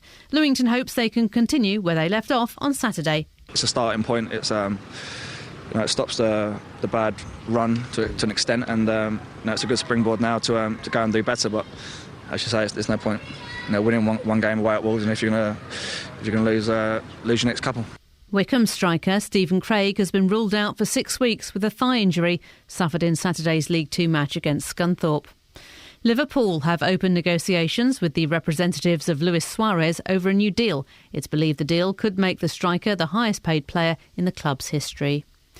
The England cricket coach Andy Flower says it's only right that he focuses on the remaining 2 test matches in the Ashes series rather than talking about his future plans. Speculation continues over whether he'll continue in the role, but Flower insists he still has the hunger for the job. BBC Three Counties News and Sport. I'll be back with a full bulletin at 9. Call 08459 455 555. BBC Three Counties Radio. Morning, Iain Lee, BBC Three Counties Radio. Lots to talk about this morning. We're asking whether police should be equipped with cameras that record all the time. Is 50 too old to have a baby? Should prisoners get the... I know, loads of things. But the main thing that's grabbed your attention is the news this morning that the great train robber Ronnie Biggs has died at the age of 84. Well, I'm asking, hero or villain? And by the way, don't ever have a film or a TV series made about your life. The day the Nelson Mandela film gets premiered, boom, he goes. The day that the Ronnie Biggs, the Great Train Robbery programme is being shown on BBC, he goes. Seriously, that film they were going to make about my life story, forget it. Hero or villain? Mark on Twitter says, apart from the train driver being coshed, he only got a black eye, wouldn't we all have liked to have been part of it? No, I genuinely wouldn't. I don't think there's anything glamorous or heroic or exciting about it. 08459 455 555. Pete's in Wolverton. Pete, Ronnie Biggs, hero or villain? Good morning, Ian. Peace be with you, brother. Peace be with you, Pete. I don't know, villain or hero, who cares? But the government brought this man into the public eye by ensuring that he got such a long prison sentence for a robbery, whereas if somebody had run down half a dozen people on the zebra crossing while being drunk at the same time, they'd have only got 5 years and a £300 fine. There was the underlying statement that made Ronnie Biggs the fame that he's become. Pete, it's very often I disagree with you, but I disagree with you on this. You do? Yeah, but I do think that comparing sentences for various offences, I don't think it makes I don't think it's a fair comparison. Yes, knocking someone down while you're drunk driving, you don't get much, but that doesn't mean we should lower the sentence that Ronnie Biggs got. We should up the sentence for the drunk drivers. That's my point. The people that really do take lives and really couldn't give a damn, because let's face it, when you're drunk, you don't give a damn about anything or anybody. That the sentencing of people really should be revised and should have been revised. If Ronnie Biggs got 30 years, somebody that did such an awful thing as running down somebody with a motor car while drunk should have got maybe 60 years. I can't argue with that, Pete. Thank you. Thank you very much indeed. Lynn's in Hemel. Lynn, hero or villain? Lynn? I'm in Potter's Bar, actually, if it's the same one. Yeah. Well, Lynn, it is. It says Hemel on my screen. Can we say Hemel, just for convenience sakes? I'll move to Hemel. Thank you. Lynn, who's just moved to Hemel. Good morning, Lynn. Good morning. Hero or villain? The gentleman in front of me has just said more or less what I was going to say. At the time, I was working at the local police station, and when it happened, the police were shocked, and there were lots of jokes going around, but they weren't horrified. I think they, in a sneaking way, they had a little bit of admiration because of the audaciousness of it. They were used to petty crimes and local burglaries, and suddenly this came into the headlines. But when the sentence came out, they were shocked. They were absolutely shocked. They really were, because it was a long time. In those days, 25 years seems to be longer than it is now. So you kind of have a sort of sneaking respect for him. I'm on the fence, actually. Okay. Well, supposing today a gang of robbers went out, they robbed a bank, they tied up the bank manager and coshed him over the head, causing irreparable damage. I wouldn't be happy because my father was a bank manager. Well, there you go. So if it happened today, is it romantic because it happened in 1963? Please me, the Profumo. Well, there's kind of a sexy thing about 1963, whereas if it happened today, it would just look vicious, cold and callous, wouldn't it? I'm not sure. I'm not sure. It was very, very meticulously planned. And think of it, you do have guts to go and do a job like that. You've got, even though you don't agree with it, is guts and kind of, well, in a funny sort of way, it's guts. But yet you wouldn't like it if it happened today to a bank manager. I didn't like it at the time. I didn't. I mean, would you have a sneaking respect for them today? No, funny enough, I wouldn't. See, that's the thing, isn't it? I wouldn't, because violence has got so commonplace now, and it just seems to be that every other person is bad. I wouldn't have a respect now. My opinions have probably changed a bit. But Lynn, thank you very much indeed. 08459 455 555. Pat, we'll come to you in a few minutes. It's an interesting way of looking at it, isn't it? So a lot of you have a sneaking respect for the great train robbers. But what if it happened today? What if today, some point during today, we heard on the news a bank had been robbed, a bank manager had been coshed over the head, and they got away with £40 million?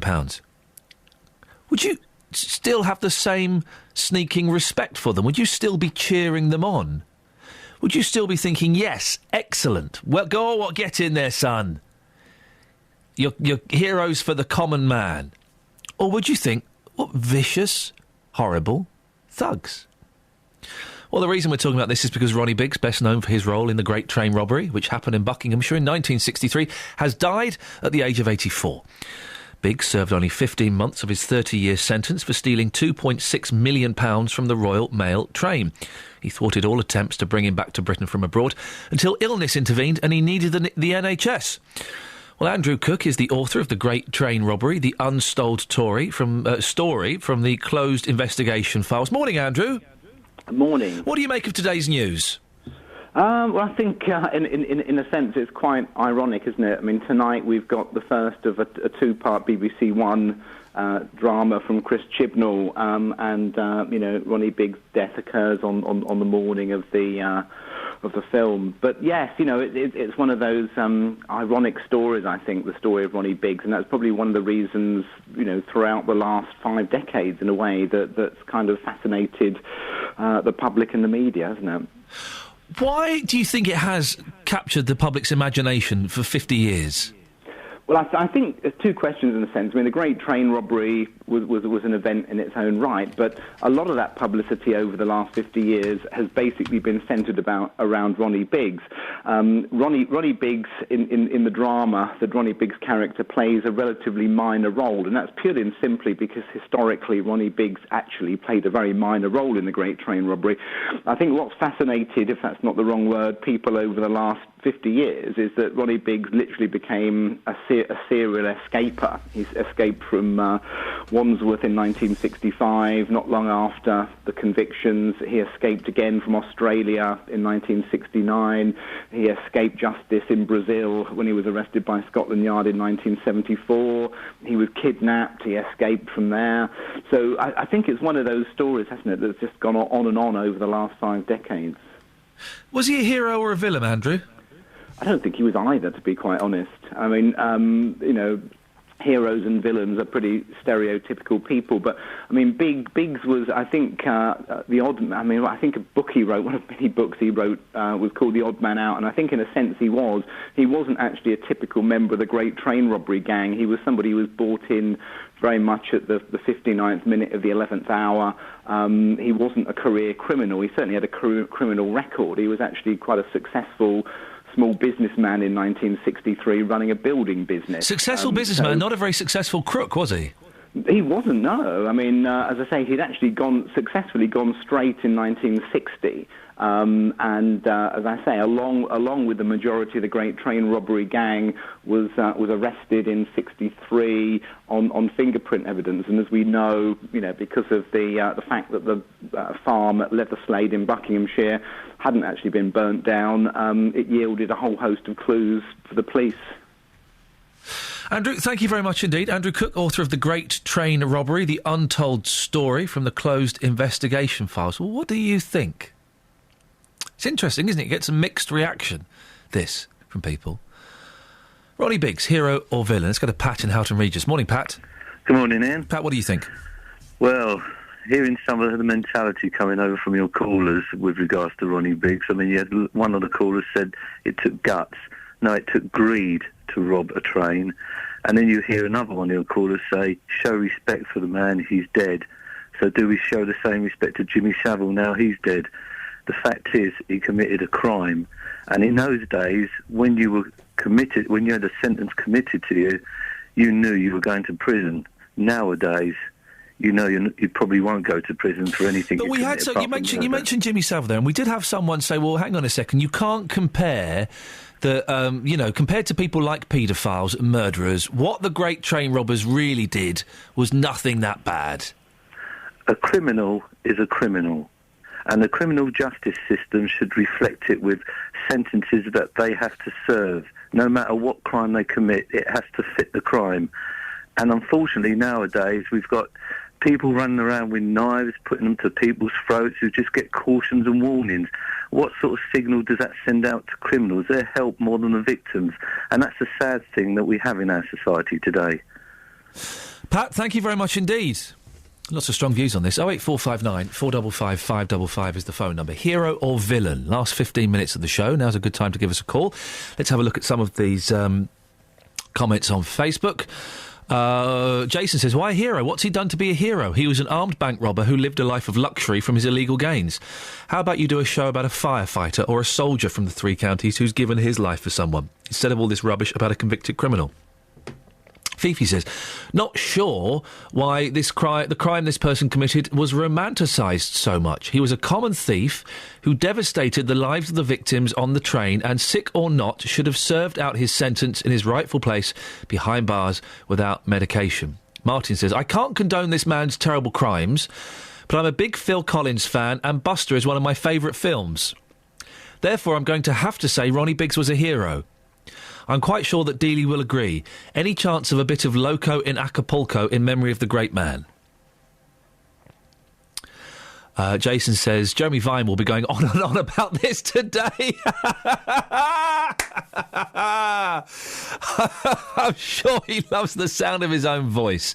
In other news, it's only 7 days to Christmas. Jason, you are absolutely correct. It's only 7 days to Christmas. Superb. 08459 455 555. One final comment on Facebook. Another Jason has replied to Martin. Well, Martin, that's a lame argument. I'm a fan of Sean Harris, who brilliantly played Ian Brady in an excellent film. So by your reckoning, Ian Brady was a hero because the film was good? Huh?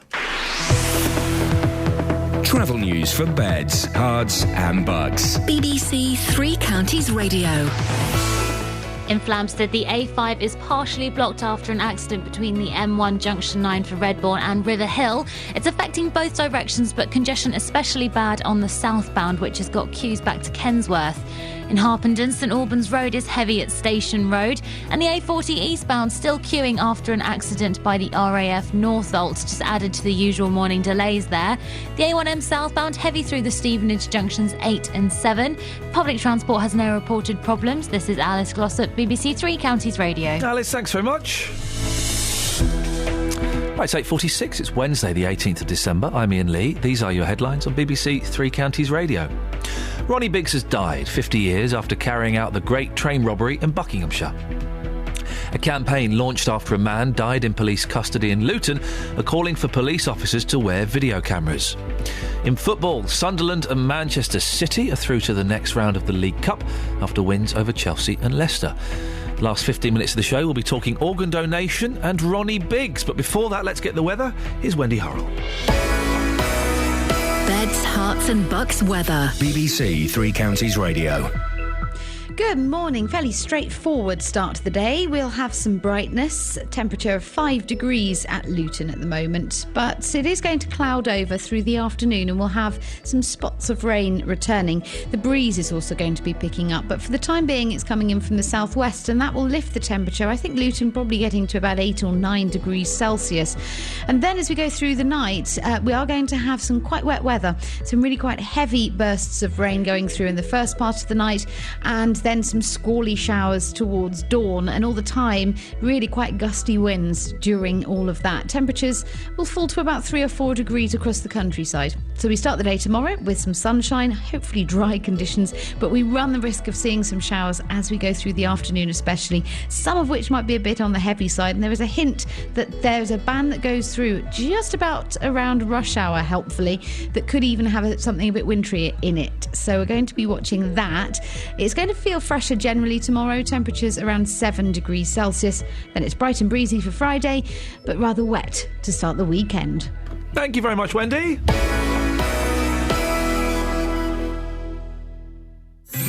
Have a wonderful Christmas on BBC One. I've never been one for the boisterous Christmas party. I'd rather sit in my festive onesie playing games like Guess the Christmas TV programme. So here's a clue for you. I'm going down the square to enjoy a swift Dame Edna Everage in the Wormwood Scrub. Easy. OK, this one's about a 900-year-old man, even older than me, who travels extensively. Yowzers! All right, nuns on bikes, nurses on bikes, nuns who are nurses on bikes. Steady. If Claudia's clues left you in the dark, see the full BBC One Christmas schedule online, including EastEnders, Doctor Who and Call the Midwife. Search online for BBC One Christmas. It's Catherine Boyle. It's Catherine Boyle just turned up. She's just... Where have you been, love? The show's finishing. Where have you been? She's been slacking. This one. The show finishes in 12 minutes. I've had a sleep. I feel so normal. How dare you? You better go and do some work. Right, last 12 minutes of the show, 08459 455 555. People in beds, hearts and bucks, that's us, are being urged to talk to their loved ones this Christmas about whether they'll be an organ donor. Well, they want you and me to talk to our families now about organ donation. I've done it this morning. Have you had that conversation? One man from Buckinghamshire who knows the importance of organ donation is John McCafferty from Newport Pagnell. He was given just 5 years to live when he had a heart transplant 31 years ago. Good morning, John. Good morning, Ian. How are you? I'm very well, thank you. How's the old ticker going? It's going extremely well. When did you first know that you needed a transplant? Back in 1982, when I started feeling unwell, and after investigation of about 6 months, I was established to find out that I had cardiomyopathy. So the result of that was well, I could rest and hope it would repair, the heart would repair itself, but unfortunately that didn't happen. So the only alternative was heart transplant. And how long did you have to wait for the transplant? Well, I took ill in the April of 1982, so by the time I got the transplant, and I had been going through various tests for the 6 months period, it was October before I managed to get it. It must have been a very worrying time. It was quite traumatic, but at the same time, having been reasonably fit, I wouldn't say healthy, but reasonably fit, up until that particular time, it was quite devastating whenever you found out that I had come from about 10.5 stone, 11 stone down to 6 stone in weight by the time I got my transplant. So you know firsthand just how important it is for people to be registered organ donors, don't you? That's correct. I mean, things have changed. When I was first transplanted, of course, it was the carrying of the card was the slogan. And, of course, since then, of course, it has now been, with the donor register on computerisation, it's much easier now to become a donor. Well, it takes 30 seconds. I did it this morning while I was talking to another guest. Absolutely, it doesn't. You pick up the phone. You can phone them. You can register online. You can actually do it by text. There's so many different ways you can do it. Can you understand why some people are slightly reluctant to do it, John? Well, it's difficult to try and to get my head around why, people have got different reasons for not wanting to become a donor. And it ranges from, religious beliefs. It ranges from people saying, disfiguring the body. There's so many reasons why people, just does not, register on the organ. And other people say, well, why should I register? It's not going to happen to me. I mean, my organs have been no good. I've been drinking. I've been doing this. I've been doing that, and for whatever reason they give, I just can't get my head round about it, why they don't register. Because at the end of the day, Ian, people can register. It doesn't mean it says that, their organs are going to be removed. Because an awful lot of the people who are on the register, their organs are never used because they are not fit for transplantation. Is it true that your son's had a transplant as well? No, it was my young nephew. He was 12 years of age. Wow, what happened to him?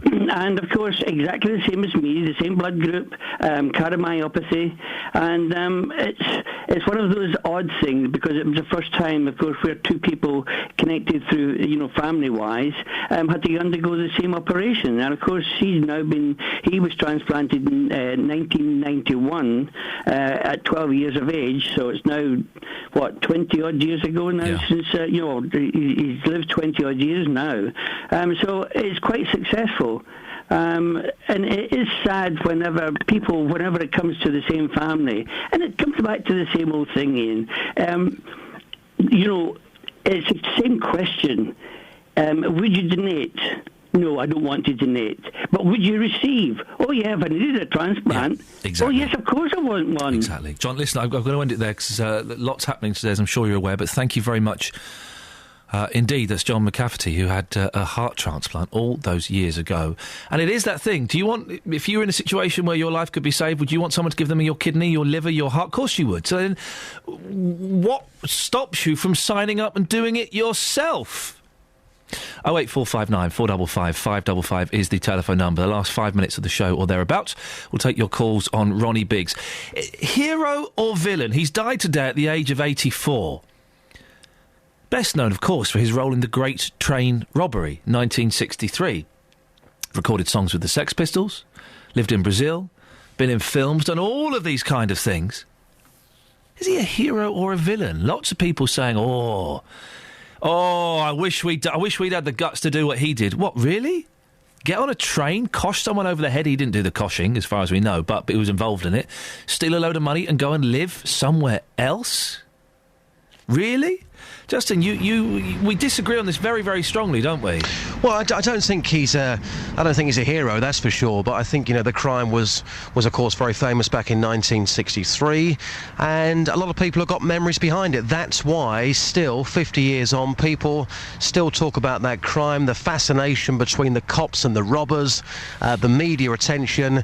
A lot of people know exactly where they were the day they heard the news about the great train robbery, which of course was local. It happened in Bucks. This was one of the tweets that I received from Squiffy. Ronnie Biggs was a hero to the common man who would all have loved to have the guts to do the same. I don't mind. I've got 2 kids. I do not want my children to look up to criminals as heroes. I don't want to look up to criminals. I don't want to look up to porn models. I want them to look up to doctors and firemen and respectful people as heroes. Absolutely. I think, every single person would have that view. But, of course, there are a number of people in this country who don't believe, this country is run correctly, whether that be now, whether that be in the 1960s. And there was Ronnie Biggs, who, of course, was laughing at the authorities, living his life abroad in the sunshine, living this luxurious lifestyle, recording songs with the Sex Pistols, and basically sticking 2 fingers up to the authorities in this country. And that's why a lot of people thought that he was a hero. But what have people been saying to you this morning, Justin? Well, I've been out on the streets this morning asking people, Biggs, hero or villain? Here's what people had to say. It was a villain, obviously, but a renowned villain. My life was brought up with the great train robbers, basically. In the early 60s, that's all we talked about at school and at work. Yeah, I think his latter days was a bit of a shame, but the history of the man was quite ironic, I think, the way he ended up. Villain. He in the process of the crime, somebody died a little bit later, admittedly, but he was a villain. He escaped prison. He should have just taken his justice when it was given. He wasn't a good man, no. He should have done what he done, but I think at the time it was a little bit harsh to what people are getting away with at the moment. Paul, have you got any respect at all for Ronnie Biggs? Is he a hero or a villain? He's a villain. He's a villain. He's a villain. I think the Sun brought him back, didn't they? The Sun brought him back and gave him a load of money, I think, which probably went to his children and whatever. God knows what happened to the money. But no, he's a villain. Andy, Ronnie Biggs, in your eyes, what was he to you? I would say he was a villain. Yeah, he... I just can't understand what all the fuss is about, really. Obviously, I've heard it this morning, and I'm thinking, well, he did a crime, so what are we all talking about? Well, as Pat says on Facebook, hell mess. It is. You have to wonder, Justin, if this crime happened today, if a load of thugs went and robbed a bank or robbed a train and coshed someone over the back of the head, would we be, what would we look at? We'd look at them as scum, wouldn't we? I think we would do. But of course, the crime, the size of the crime for 1963, the media coverage, it was, a crime of its time. It's such a famous crime, and that's why, of course, we are still talking about it today. And of course, that documentary on TV this evening and tomorrow as well, which feels kind of weird talking about the death of Ronnie Biggs today. Well. And of course this documentary on the BBC this evening. Very quickly, Justin, you do an excellent show Saturday mornings between 9 and 12. You play some great hits. You've got a million records, you reckon. Do you know who your guest's going to be yet this weekend? Do you know, I haven't got a clue. I'm actually hoping this week to catch up with Gareth Gates, who's appearing in Panto in St Albans, so hopefully that's going to happen. But we have got the UK and American charts from this weekend in 85, which is a very festive rundown. Justin, I'm sorry, I have to stop your plug because Kelly Betts has just put her hand up. What do you want, Betts? Me? What? I have been given a show. Sorry? Who would have thought it? I know. Well, Hospital Radio? No, that was before. Right, so what's your show? So, it's looking at the musicians. I'm really sorry, we haven't got time. Travel news for beds, cards and bugs. BBC Three Counties Radio. In Flamstead on the A5, things have cleared and the delays have eased after an earlier accident between the M1 Junction 9 for Redbourne and River Hill. In Denham, the A40 eastbound still struggling though. There are queues between the Denham roundabout and Gypsy Corner, not helped by that earlier accident by the RAF Northolt. The M25 anti-clockwise very slow between Junction 19 for Watford and 15 for the M4. And the M40 northbound also slow from the Denham roundabout up to the M25. Public transport has no reported problems. This is Alice Glossop, BBC Three Counties Radio. Looking at how how it was inspired by the future musicians. This is your show, is it? Yeah, so it's looking at the musicians from the past and how they inspired the musicians of the future. Yes, we've got all that. Thank you. When is your show on? Don't know. It's on twice, but I don't know when. I'll find out and get back to you. No, don't bother. Don't worry. There's no rush. Well, it would appear they're giving shows to anybody. Hey, you want a radio show? Just turn up at BBC Three Counties Radio. That's all you need to do. We shall find out when Kelly's show is, and we shall plug it thoroughly. Right, that's it. That's your lot. JVS up next. I'm off to see a pantomime. Ta-ta. Local and vocal across Beds, Herts and Bucks. This is BBC Three Counties Radio. Thank you, Ian. Good morning. Welcome to the JVS show. I'm Jonathan Vernon-Smith. It's Wednesday. It's 9 o'clock. And welcome to my Drink Drive special. Back in November, we reported that Thames Valley